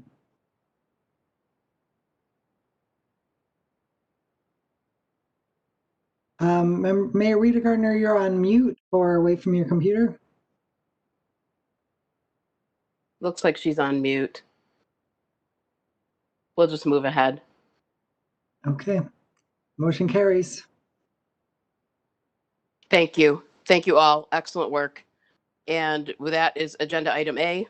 We're going to move right now into agenda item B, AEL tuition for fiscal year 21. I would Chair direct them. Prayati, I'm sorry to interrupt. Sure.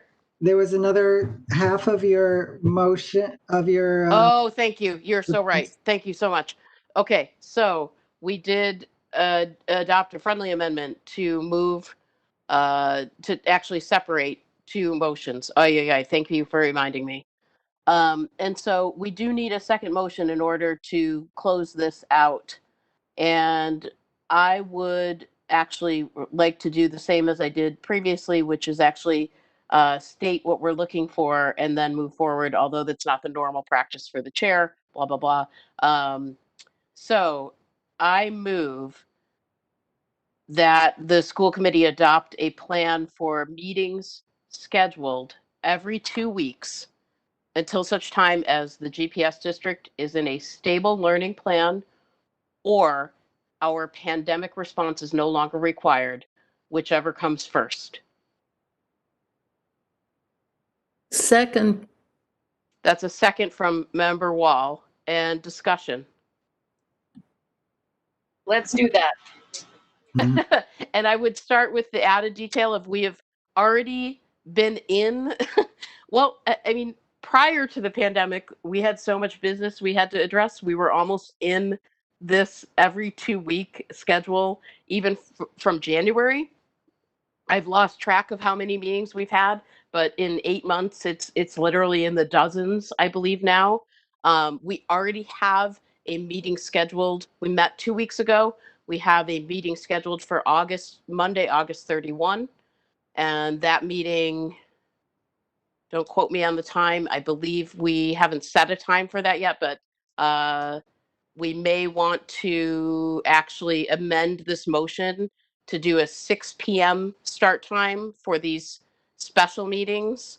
I'm wondering if, actually, I can probably amend my motion on my own because it's my motion. So a schedule every 2 weeks, 6 p.m. start, but the day of the week isn't certain. The day of the week might vary. So it would say the motion would be put a plan in place for the school committee to meet on a schedule every 2 weeks at 6 p.m. until such time as the district is in a stable learning plan or our pandemic response is no longer required, whichever comes first.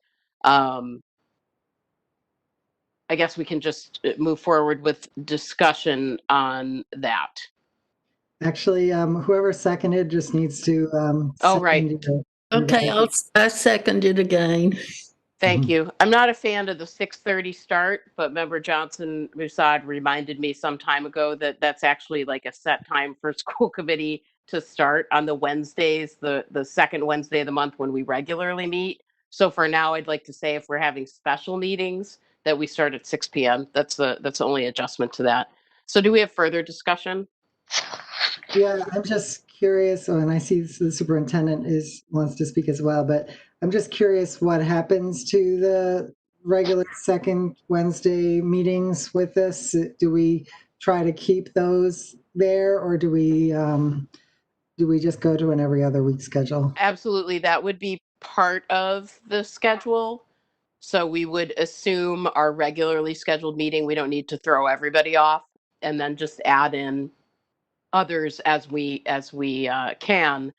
The reality for scheduling those meetings is literally there's childcare issues and other commitments related to the school committee members having responsibilities with other meetings that might conflict. So that's why we can't always have them on Wednesdays. Other questions or discussion? Superintendent Harper, go ahead. Yeah, I just want to note that because the day may vary, your motion says every 2 weeks. If you meet on a Tuesday instead of a Wednesday and it ends up being 15 days instead of 14 days, you just may want to consider it is approximately every 2 weeks or on a schedule. The intent is to have regular and additional meetings, but I don't want to run afoul of the vote of the committee if it's the next day or the day earlier. So noted. God, Robert's rules. Yes, approximately every 2 weeks. Approximately every 2 weeks. Friendly amendment. Member Wall, are you okay with that friendly amendment? Yes, I Excellent. seconded it again. Thank you. Further discussion from the school committee. Do we just make it? We're going to meet a lot. The meeting will start at 6. Friendly amendment, we're going to meet. No, I'm just kidding. We're not going to make that the motion. Okay. Could we? God, Glenn wants that to be the motion. No, what I want is I want all the meetings to start at 6. I don't want to have to try to remember, 3 out of the, 2 out of 4 meet. One meets at 6, one meets at 6:30. I would, so noted, I would happily entertain a motion to actually add, okay, so a friendly amendment to also change, Susan Farber is going to really, really not like me after this. We could do that as a separate motion, just quickly when this Just quickly after, okay. So all the meetings of the full school committee are going to start at 6. Yeah, friendly amendment to that. Member Wall, do you agree? Yes. And Susan Farber, do you have what you need in terms of a motion so that we can move to a vote? Yes, I do. Thank you. Member Johnson Musad, would you go ahead and do a roll call vote, please?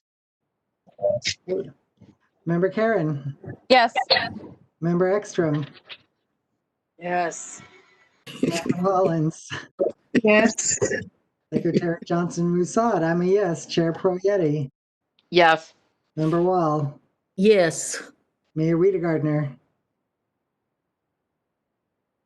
All who are able to vote voted aye. Excellent. Thank you. Okay. For all of you, all those of you in TV land, sorry. This is how boring it is. Right? This is how boring it is. I'm actually trying, we're going to move right into the last motion and then we're going to finally get to the second agenda item. But I want to actually start a contest. I can't tell who is hotter right now, you or me, in terms of temperature hot, because I'm about ready to wipe my face with a towel. Yeah, I've got the air conditioning going too, so. I do too, but it's not reaching this room. That's for sure. So let's move forward. A motion to change the regular school committee meeting start date or start time for all regular school committee meetings to 6 p.m. So moved. Do I have a second? And that, okay, so I have a motion from member Johnson Musad and a second from member Ekstrom. Any discussion on that? Comment? Please, member Hollins, go ahead. We have a policy on this, so can the motion include updating our policy? The friendly amendment is accepted. We will update the policy as well. May I ask a question? Superintendent Harper, go ahead. Sorry. Is the intent of this motion during this period of time that there's the 2 weeks so that they're all consistent as was discussed, or just that they always be at 6? The intent of my motion is that they always be at 6. Okay, so I just want to. There is clearly, and it's a pandemic, so I really don't care that people have know that my ulterior motive is 6 is late enough to get started. The 6:30 is going to put me in an early grave if the pandemic didn't already. Thank you for clarifying the intent of the motion. Sure. If it gets crazy, I imagine we'll change. Yeah. So we'll, friendly amendment to update the policy is accepted as well. Any further discussion? Member Johnson Musad, would you do a roll call vote, please? Sure. Member Karen, Yes. Member Ekstrom, Yes. Member Hollins, Yes. Secretary Johnson Musad, I'm a yes. Chair Poyetti, Yes. Member Wall, Yes. Mayor Rita Gardner. All who voted, voted aye. Excellent. Thank you all for that. I don't know if Lauren Rice is still on the line. She likely is not. But Superintendent Harper, if you would be so kind as to have Lauren from your office actually notify the city that we've changed the start time, because I think that's something they actually keep track of. And do. Thank you. Okay. I think it's official. I think we're actually moving into agenda item B at this time. And I really am hoping that this will be a rather quick item. The school committee members, as well as the public, if you've downloaded the materials or are reviewing the materials online, have an Academy of Early Learning tuition proposal for fiscal year 21 AEL tuition, which is agenda item B. It is literally 2 sentences. If you have not already done so, would you please take 30 seconds right now to review that portion of the packet? And then I would entertain a motion.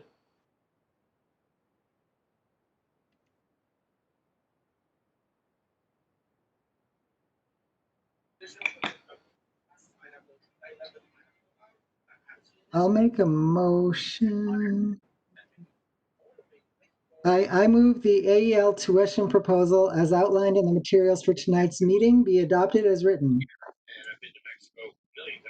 Motion on the table and a motion from Member Johnson Musad and a second from Member Ekstrom. Any discussion? Yes. Go ahead, Member Hollins. Well, with a tuition motion, you really need to say what you're doing. Are you increasing it, decreasing it? And I think that proposal was, I think if you say just to as written, it doesn't leave a record of what we decided. That's one. But my comment has to do with budget. One of the comments that Jean Wall made in the subcommittee meeting is, what's the cost of this going to be? My last figuring was that for parents that are paying, that are not our responsibility, but to fund and are paying tuition, that we are subsidizing that with education funding. It takes a while to figure it out, but my guess was around $6,000. And the conversation was that the staff wouldn't be reduced, that the number of staff would be the same. So if the cost isn't going to go down and we're cutting the tuition in half, it means for this category, we have 3 categories of preschool children, special ed, and parents who pay no funding at all, that's our choice to serve for different reasons, and then parents that are paying tuition. But if we cut the tuition in half for the paying parents and we don't reduce the staff, it means that even more funding is going to subsidize this program. And I think the comment that we need to see a budget and to know what this means when we're already short of funding should come before a vote to act on it, because we don't know what kind of new cost we're going to have to absorb from our K-12 program. So I agree with the budget subcommittee comment that we need to see a budget and to see what the impact is going to be on our funding before we can make a reasoned decision about this. Thank you, Member Hollins. Member Johnson Musad, did you have a comment about that? Did you want to accept a friendly amendment? I didn't hear a request for a friendly amendment, so no. Okay. I would request a friendly amendment to the proposal based on Member Hollins' comments that we move that the AEL tuition proposal indicating or requesting a 50% reduction in tuition charges for half-day and full-day students while remote learning is happening be added as a friendly amendment. Accept the amendment. And the person, member Ekstrom, you seconded. Do you accept that?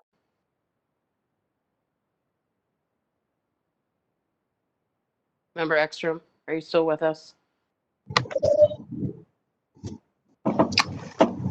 I don't see her. I don't see her on the line. I see her, but I see that she's muted. I think she was using a different way to call in for audio. Yeah, I was trying to do a thing. Do you Anyway, accept the friendly amendment? I do. Okay. Question? Member Hollins, go ahead. Could someone tell us what the impact of this will be for our school budget? Yes, that's just what I was going to ask, actually. Andy? Yep, and I'm wondering if Andy Paquette is on the line from TMS, if he could have if he has anything to add here. I am here, and based on the discussion at the subcommittee meeting, I thought we were waiting on, because in order to impact and do the analysis, we would need to know enrollment numbers or projected enrollment numbers, and we don't have that yet. I will say, though, however, in the budget documents that were left for me, and what is projected as of right now, the beginning of this fiscal year, the revolving account for the AEL program is starting with $63,213, and there was no anticipated use for that in the budget document. So there is another funding source that is not local appropriated money that could be used for this program. Thanks, Andy. Superintendent Harper, I'm wondering if you have anything to add here. So I'd like to just briefly say, we talked about this at length at the Budget and Finance Subcommittee. There's two pieces to this. One, the preschool is unique in that it's the only part of the Greenfield Public Schools where people are asked to pay tuition. Obviously, we don't have an obligation to offer preschool. Member Hollins, just so you know, you can hear the mic and it's a little loud. If it's possible to mute until you're, thank you so much. It's easier to hear. So at the preschool level, we families pay tuition. It's on a sliding scale. Our students who have special needs our obligation to provide services to them, whether that's at the preschool or somewhere else in the community. We have an obligation to meet and provide those services. So I do support this proposal to reduce the tuition by half. In the spring, we made a similar adjustment. We reduced the tuition. And I think it was really important because in the spring, we had this sort of emergency response to COVID, and we wanted to acknowledge that students were not getting full-time childcare. This year's program is much more robust, and we still have all the same expenses. This is not a cost-saving move for the district in terms of the preschool, but at the same time, these children are still going to be in our kindergarten. And for all of the same reasons that we talked about adding in-person services earlier this evening, that is not the cheapest way to do it. It's just the best way that we think we can propose in a remote model, right? It doesn't mean that it's necessarily the cheapest way. It just means if we're going to go remote, here's what we think children need. And if we're going to have a remote program at the preschool, we think our pre-K students are best served by having educators who know about early childhood, who this is their domain, who are connected to these students, who are providing live daily instruction, and who are knowledgeable and have relationships with them guiding. We don't want to say that families should just be on their own. You know, a lot of families are very good. I can see Susan Voss and part of her. Hi, Susan. Thank you for joining us. A lot of our families are doing a great job connecting with their little ones, but that doesn't mean that this is their field of experience or that they went to school for it. So we really want to make sure that we're offering ways to support our youngest learners because they're going to be in our kindergartens. And I don't see how following the same logic as what we heard for K to 12, why we would say this group of students really should be on their own, particularly at an age when their brains are developing so quickly, when every interaction with an educator can really go so far in terms of solidifying early skills. I don't know if you all want to hear from somebody at AEL or not, but obviously we do have somebody here on the line. So for those reasons, I really want to support that. Our educators are doing a great job. The tuition discount is not to reduce the value of what they're offering. In fact, we're offering a lot more in terms of supplies and live instruction. But it is to say, if I'm a parent of a student at AEL, I may still need some childcare in addition. And so we recognize that that's a pocketbook issue. And we want to keep kids connected to the preschool, even if they need to hire a high school student to provide some childcare or something else that maybe isn't as highly skilled, but it is, or a high school grad, I should say, because high schoolers are going to be busy. So that's my comment on this. Thank you, Superintendent Harper. Any further comments or questions about Yeah, this? may I follow up? Please go ahead, Member Ekstrom. Susan, I hear what you're saying, and absolutely valid. However, AEL is not a money-making prospect. Sorry, I'm getting feedback. For the school district, we lose money on it, and so I sort of look at it as 6 and half a dozen of the other. I'm on vacation. I'm not certain how to say it, but I think it's necessary to encourage people in the community to get their kids in preschool. And I think, yes, we're going to take a loss on it, but we take a loss on it anyway. Member And Ekstrom. while that isn't the optimal go ahead. choice, I think it's what we need to do.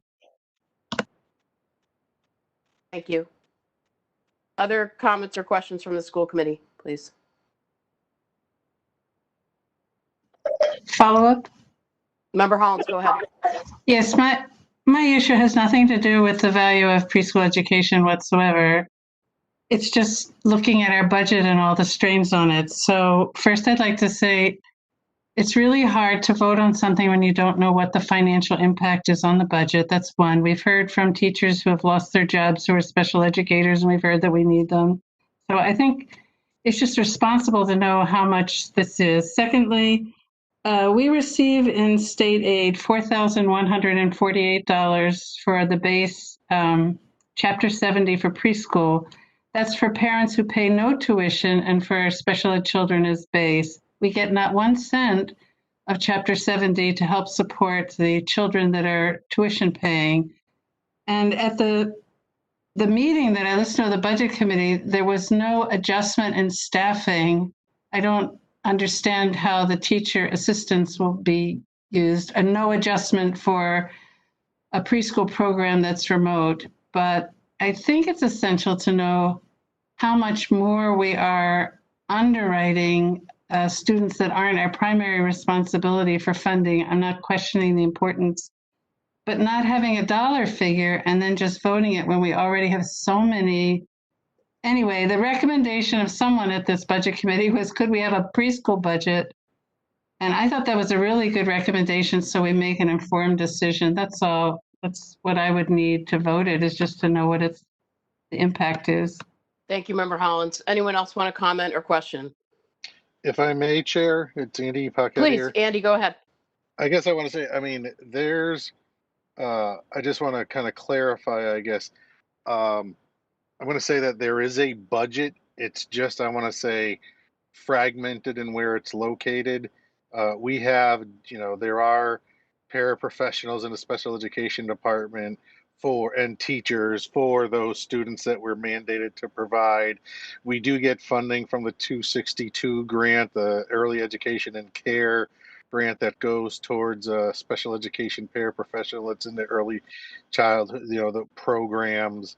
And we also have, as I said, the AEL tuition component to that. So I just don't want the impression out there that it's, that any decision along this is, irresponsible, or that there isn't a budget.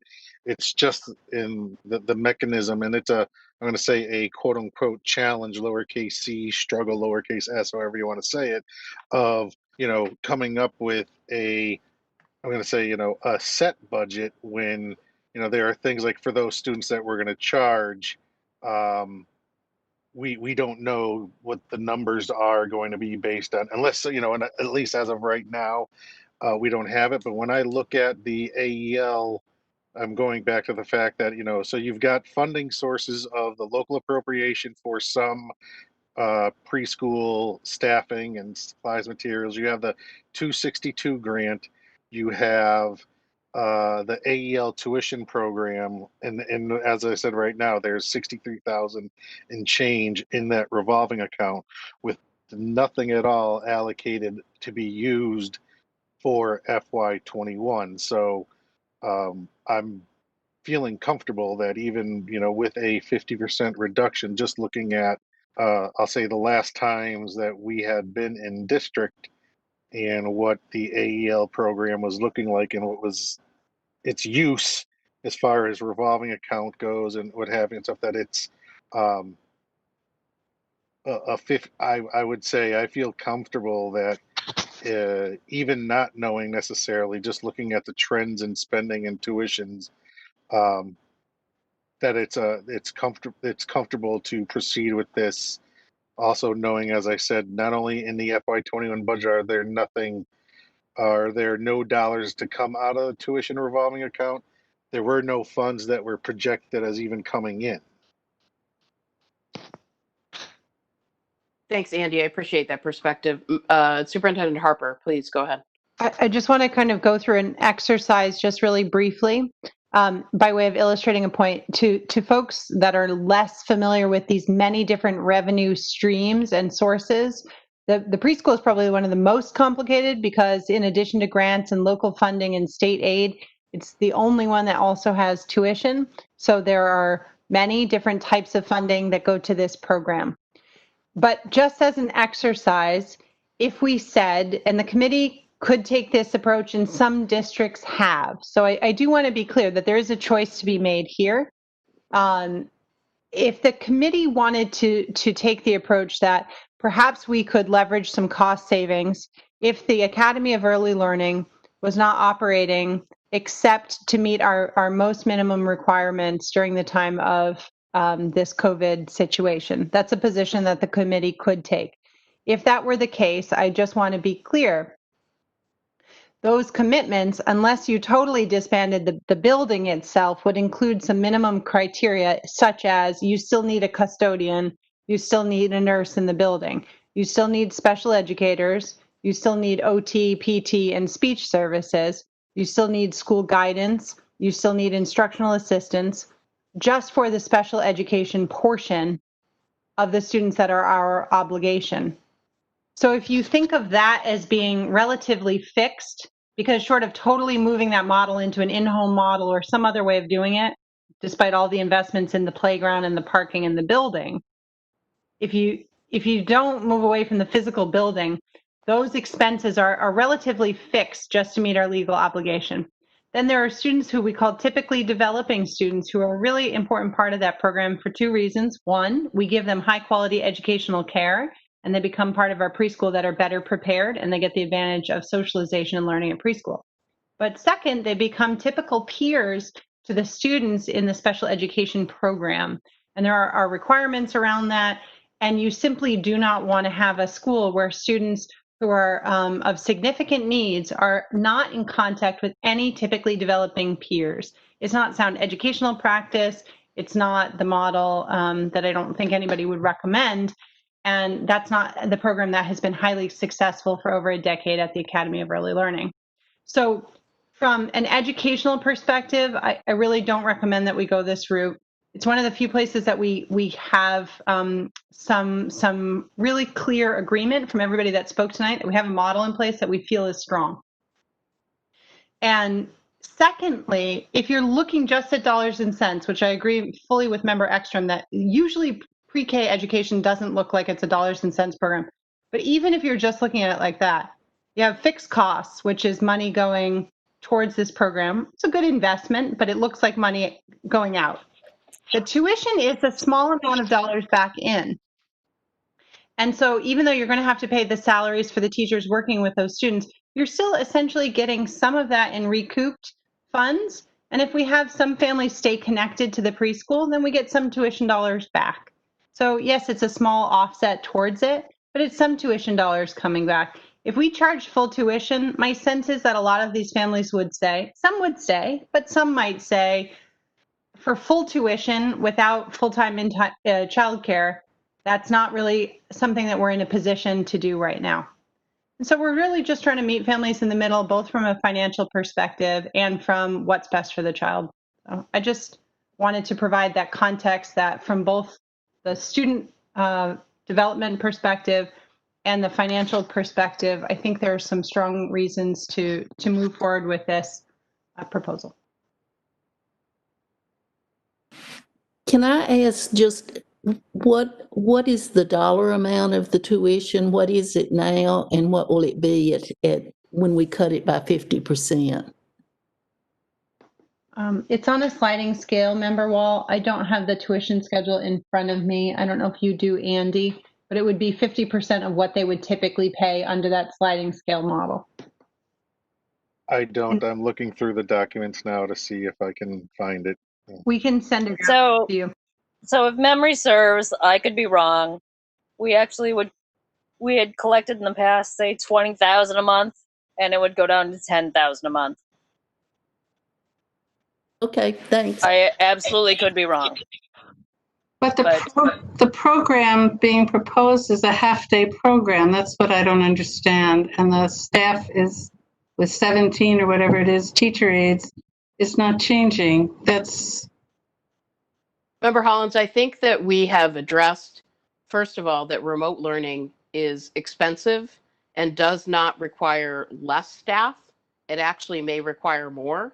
And the other piece of this that I want to address is that fiscal year 21 is not a year where we are going to be looking at the budget in a way that says, does this make dollars and cents over year? We have to make adjustments in this year. And the biggest reality for our community around this tuition is that the vast majority of folks who are paying that tuition are expecting a form of childcare that is non-existent in the current model that we plan to start the school year with.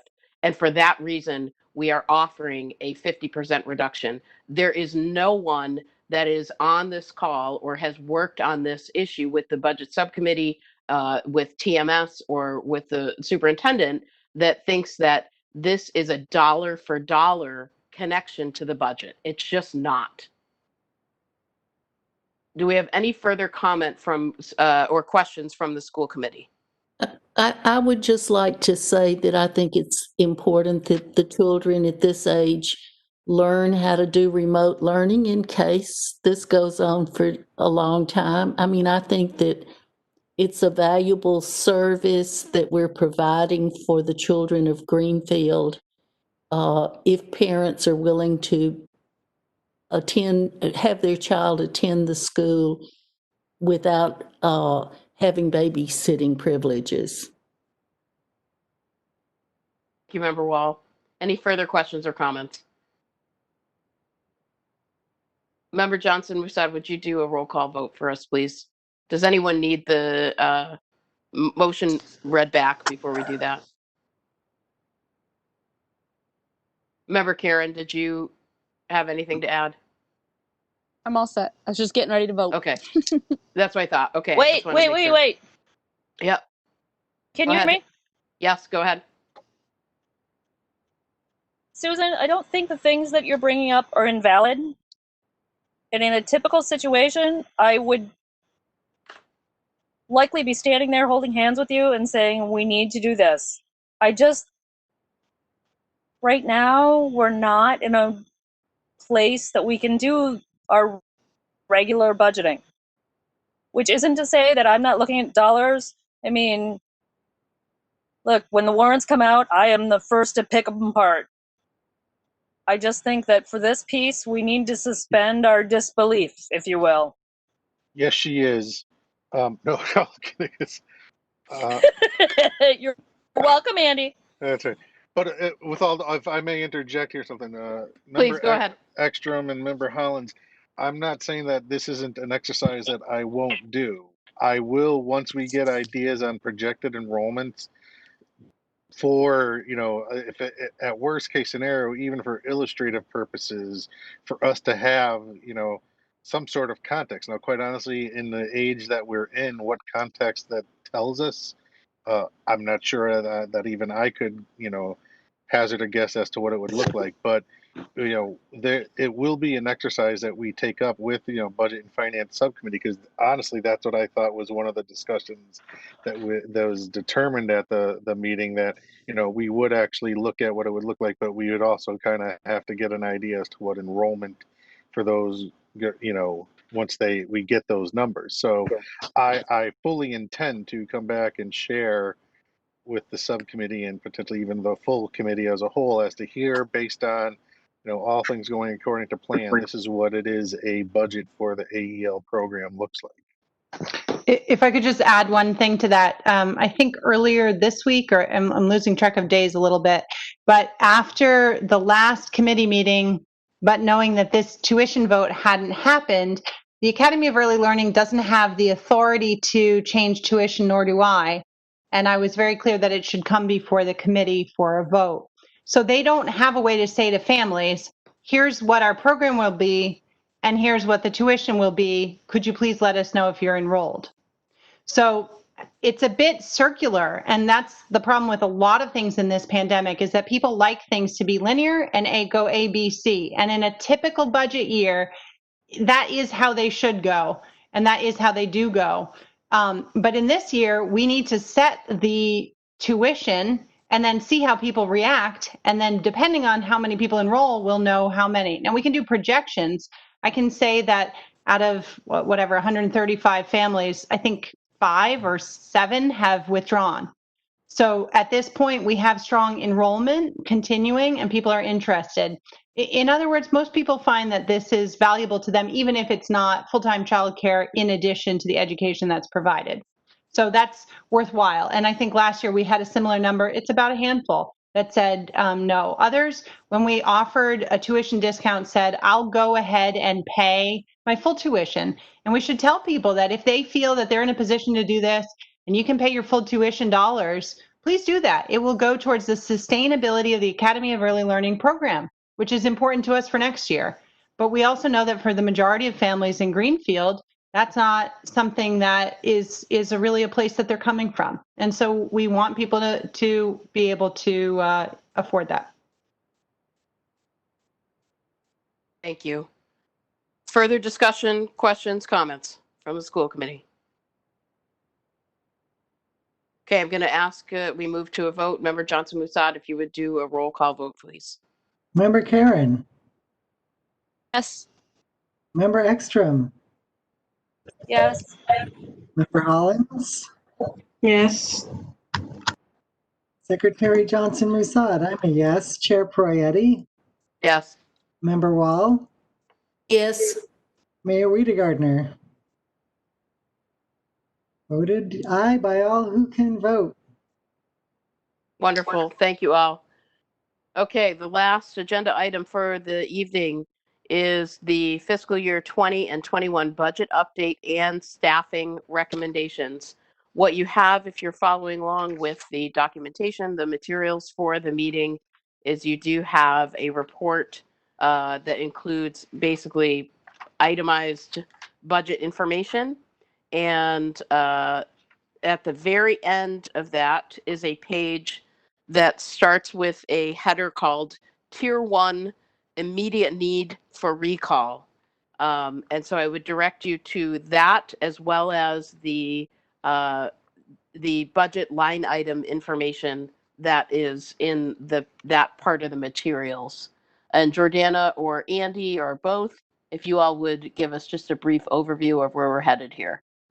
So I would ask that Andy start with this. This is taking a look at those positions, not knowing what you all would vote tonight. Andy and I worked to put together a recommendation of sort of the minimum level of staffing that we would need on day one in any model.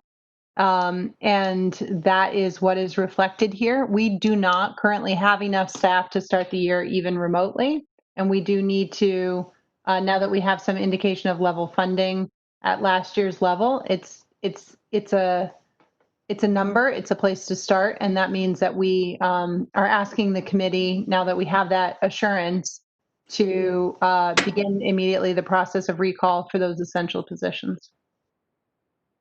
Yes. So first, I just want to dial back quickly. The two reports prior are the FY20 as of 2 days ago and FY21. So if you look at FY20, we have an expended balance of just about $15,000. So, and then 21, it's, as I like to say, and as I reported to the Budget Finance Subcommittee, as the summer activity, and this summer activity being none like any other we've experienced, for all intents and purposes, we rebuild this budget from scratch, which is what we are doing.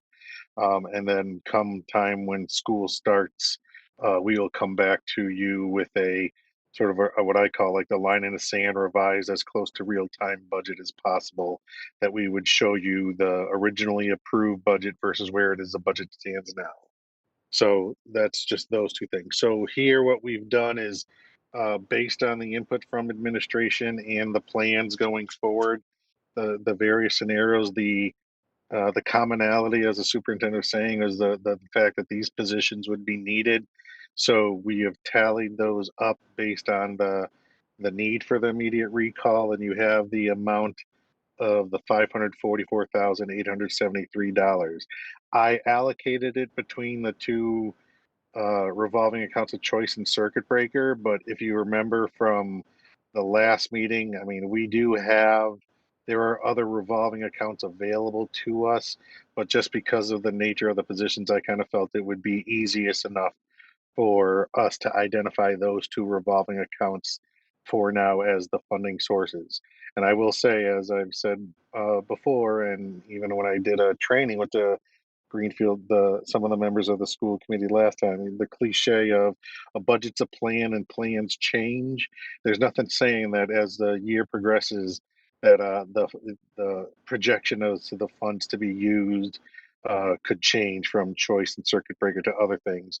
Again, obviously with the caveat that we would bring it back to your attention to keep you informed as to any changes as to the projected plan. But as of right now, this is the plan we have for our recommendations for what is needed for, regardless of the plan that is determined, what would be needed for staffing.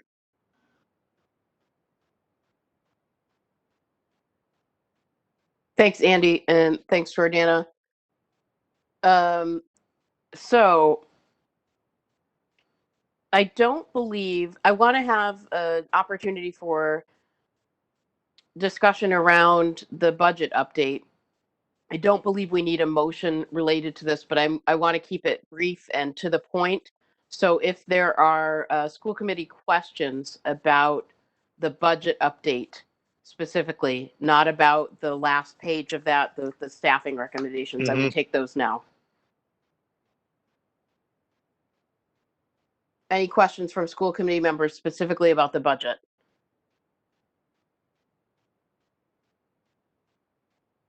Okay, so we're going to move into specifically looking at that last page with the staffing recommendations.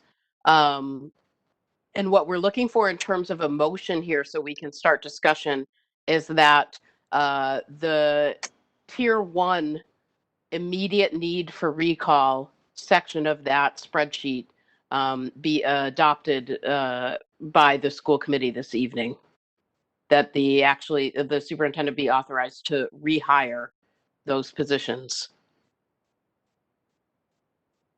I move that the tier 1 positions listed in the budget report be authorized for rehire by the superintendent or designee. Do I have a second? Second. A second from Member Wall. And discussion.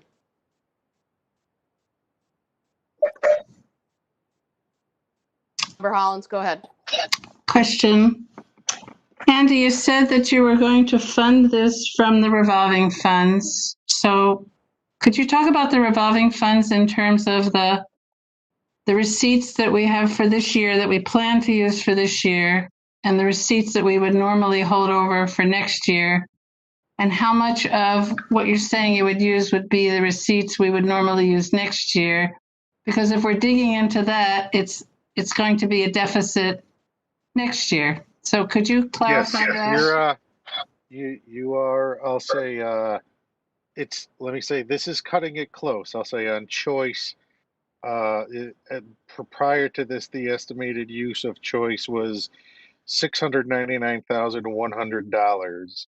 The projected receipts of school choice for this year are $521,117. We're starting the year in choice right now with $677,398. So this addition of $300,000, as I say, if you look and see, and maybe it's not clear that it would, if this year goes according to plan, and we use the $299,415, that would bring our balance projected for June 30th, 2021 in school choice to that $200,000, where prior to this, the plan ends up being that we would have had $499,000 in the projected balance of school choice. But I'll say and I think what I like to think though, as far as, we do have these specific revolving accounts, but even prior to this, amongst all the district's revolving accounts and the carryover grants that we're allowed to and have, we do have $1.6 million projected as of the end of 6/30/21. So you're correct in the fact that this plan, as of right now, would eat into specifically on the choice side, eat into like the carryover and what has been kind of the practice of the district. But I say on the global scale, the $1.6 million, is another we've got that available. So for all intents and purposes, honestly, Member Hollins, there wasn't anything stopping me from saying, okay, let's take I could be take it all from the circuit breaker, or let's split it up between circuit breaker, and let's use some more of the some of the, like, a combination of the other revolving accounts. We have the tuition revolving account that we have, so I just picked those two just because, again, as I said, the nature of the positions lent itself. But yes, in fact, you're correct. It would start to eat into the I say the choice use plan of the district. But I'm still going on the global amount of the $1.6 million available to do so. Follow up? I understand. Go ahead. I just want to say that when you say we have 1.6 in revolving funds, there's about 8 different funds. They're not multi-purpose funds. And I just want everyone voting on this to understand that when we use 500,000 that traditionally would have been used next year, that's a $500,000 deficit you're going to have starting next year. That's why it's just concerning, because that's what this really means. If we go into that money that would normally be used for crafting next year's budget, you're going to have a $500,000 deficit. Thank you. Well, and I'll follow up on that if I may. Please go ahead. Circuit breaker isn't guaranteed, and it's a reimbursement of money that we've already laid out. So that's another piece that's sort of in play. Correct. I have Okay, a comment. thank you all. Please, Member Johnson-Musad, go ahead. I guess it's just, if we think we can survive this year without doing stuff like this, like, I don't really understand what people are thinking. Like, this is an extraordinary year. I don't think we can expect budgets to proceed as normal. It's going to be weird, and we're going to dig into next year for sure. We're going to be crossing our fingers for federal aid and, all kinds of things. It's an extraordinary time. That's my only comment. Len, I don't think you're wrong. And all of this makes me nervous. And I know why Susan is getting concerned or is concerned. And if I were Jordana, I would be wringing my hands. And I'm wringing my hands at the same time. I don't know what the answer is. And I don't know that Andy knows what the answer is. I don't know that anyone knows what the answer is. It's just food for thought, perhaps. I don't know. Perhaps I'm understating. But all of these points are accurate. It's crazy. We don't have enough money. We're not going to have enough money next year. However, how do we do anything now if we're not going to have any money anyway? It's remarkable and terrifying. Yeah, it's like they've given us like a series of unsolvable Rubik's Cubes, and it's like, good luck, so. Exactly. Yeah. Superintendent Harper, did you want to comment? I saw you went off mute. I'm thinking. I'm pondering my comments. I think I don't have anything to say at this time, except that in a way, this is not a new Let me turn on my. In a way, this is not a new problem. We've been using more in reserves than we've been spending for many years. And if I recall correctly, for the past many years that this has been an alarm that I have been sounding, people have not been that concerned about it. And there's a really good reason that we have been very cautious about spending down these reserves. And people in the public look and say, well, if you've got, a reserve, then you spend it, and that's that. And the truth is that education costs, as we've gone through excruciating detail tonight, are all moving parts. They're all people. And it's I don't want to say it's a betting situation, but if you think about the stock market, it's less about fixed costs and inputs and outputs and a lot about human behavior and what people do. And those are hard to predict.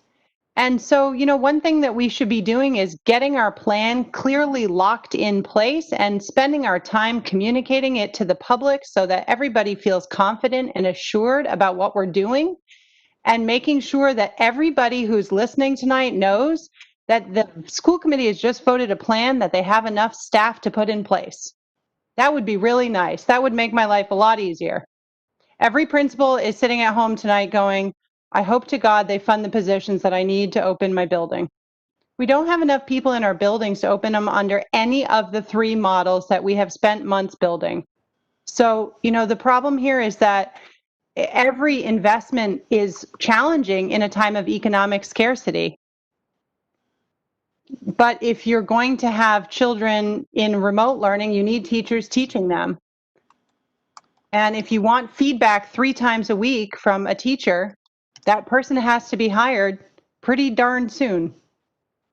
And a lot of our good people, we're really lucky that some people are still with us because they care an awful lot about Greenfield, but it's not because they didn't have opportunities over the summer. And some people have gone elsewhere for higher pay or just because there was an offer that came sooner. So while I fully appreciate, and I don't in any way minimize the importance of careful review of the spending, I'm simply going to say that if we don't have our building staff to start the year, we are certainly never going to get to the remote plus. And we will have a hard time launching even the remote learning. So I do just want to say, I would ask the committee that if you're going to endorse a model tonight, please give us the tools to do our jobs. And we are, we are responsible to the community, but we do need the tools necessary to deliver on that. Thank you. Thank you, Superintendent Harper. Any further questions, comments from the school committee or Andy or the superintendent? I have one more comment. Member Hollins, go ahead. If I could have another comment. Go ahead, please.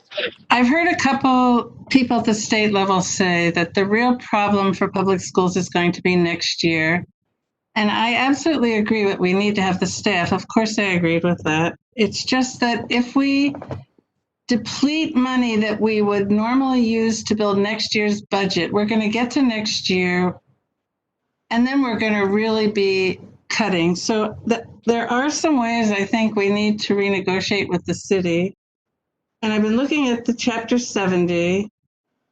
And in our Chapter 70, we receive about $1,000 a child for staff benefits. And I think we need to take that data and tell the city that's the fair amount they should be keeping from Chapter 70. It's designated for that. And to keep more than that is stripping our kids of money that's coming in for their education. So, Member Hollins, I'm going to stop you right there because that's really beyond the scope of the discussion right now. You're right. And so were all the comments, political comments on the last motion. So I accept that and I'll be quiet, but we're breaking our budget, non-sustainable budget for next year. And I'm going to remind you and everyone who's listening at home, this is a pandemic.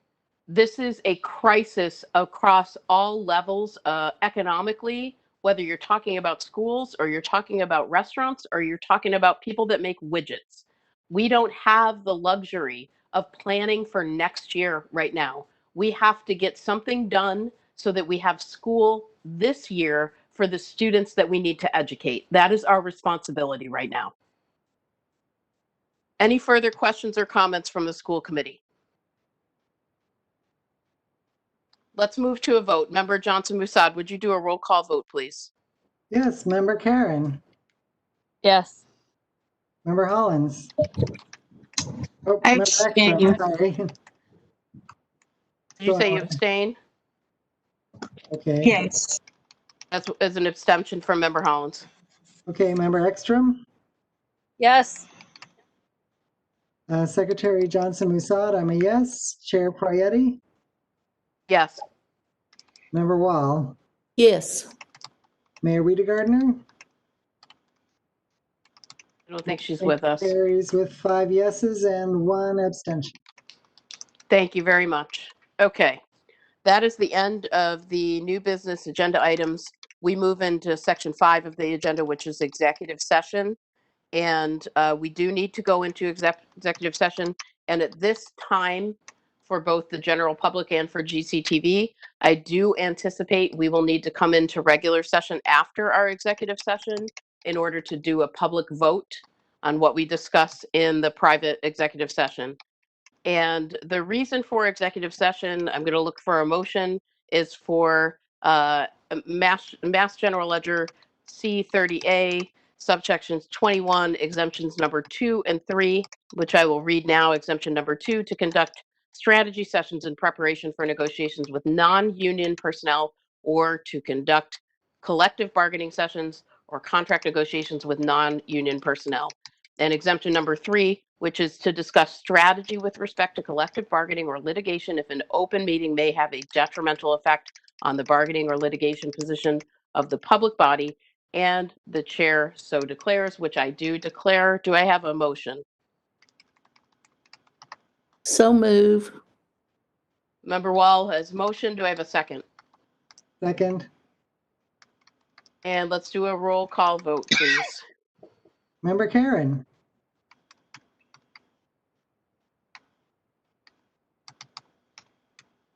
Member Karen. Vote on the executive session. Yes. Member Ekstrom. Aye. Member Hollins.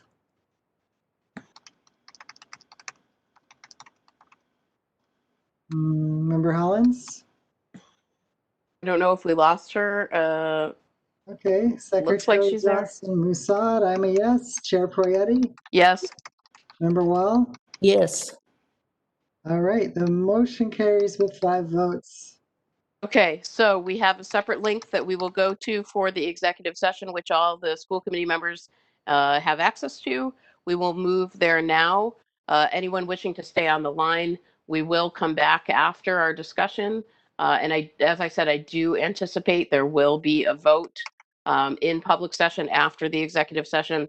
And for school committee members, it is 10:33. Let's take a 5-minute break and see you in the executive session.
Okay, we are back from executive session at 11:21 p.m. Still time left in the day to actually adjourn this meeting, which I would actually count as a plus for the night.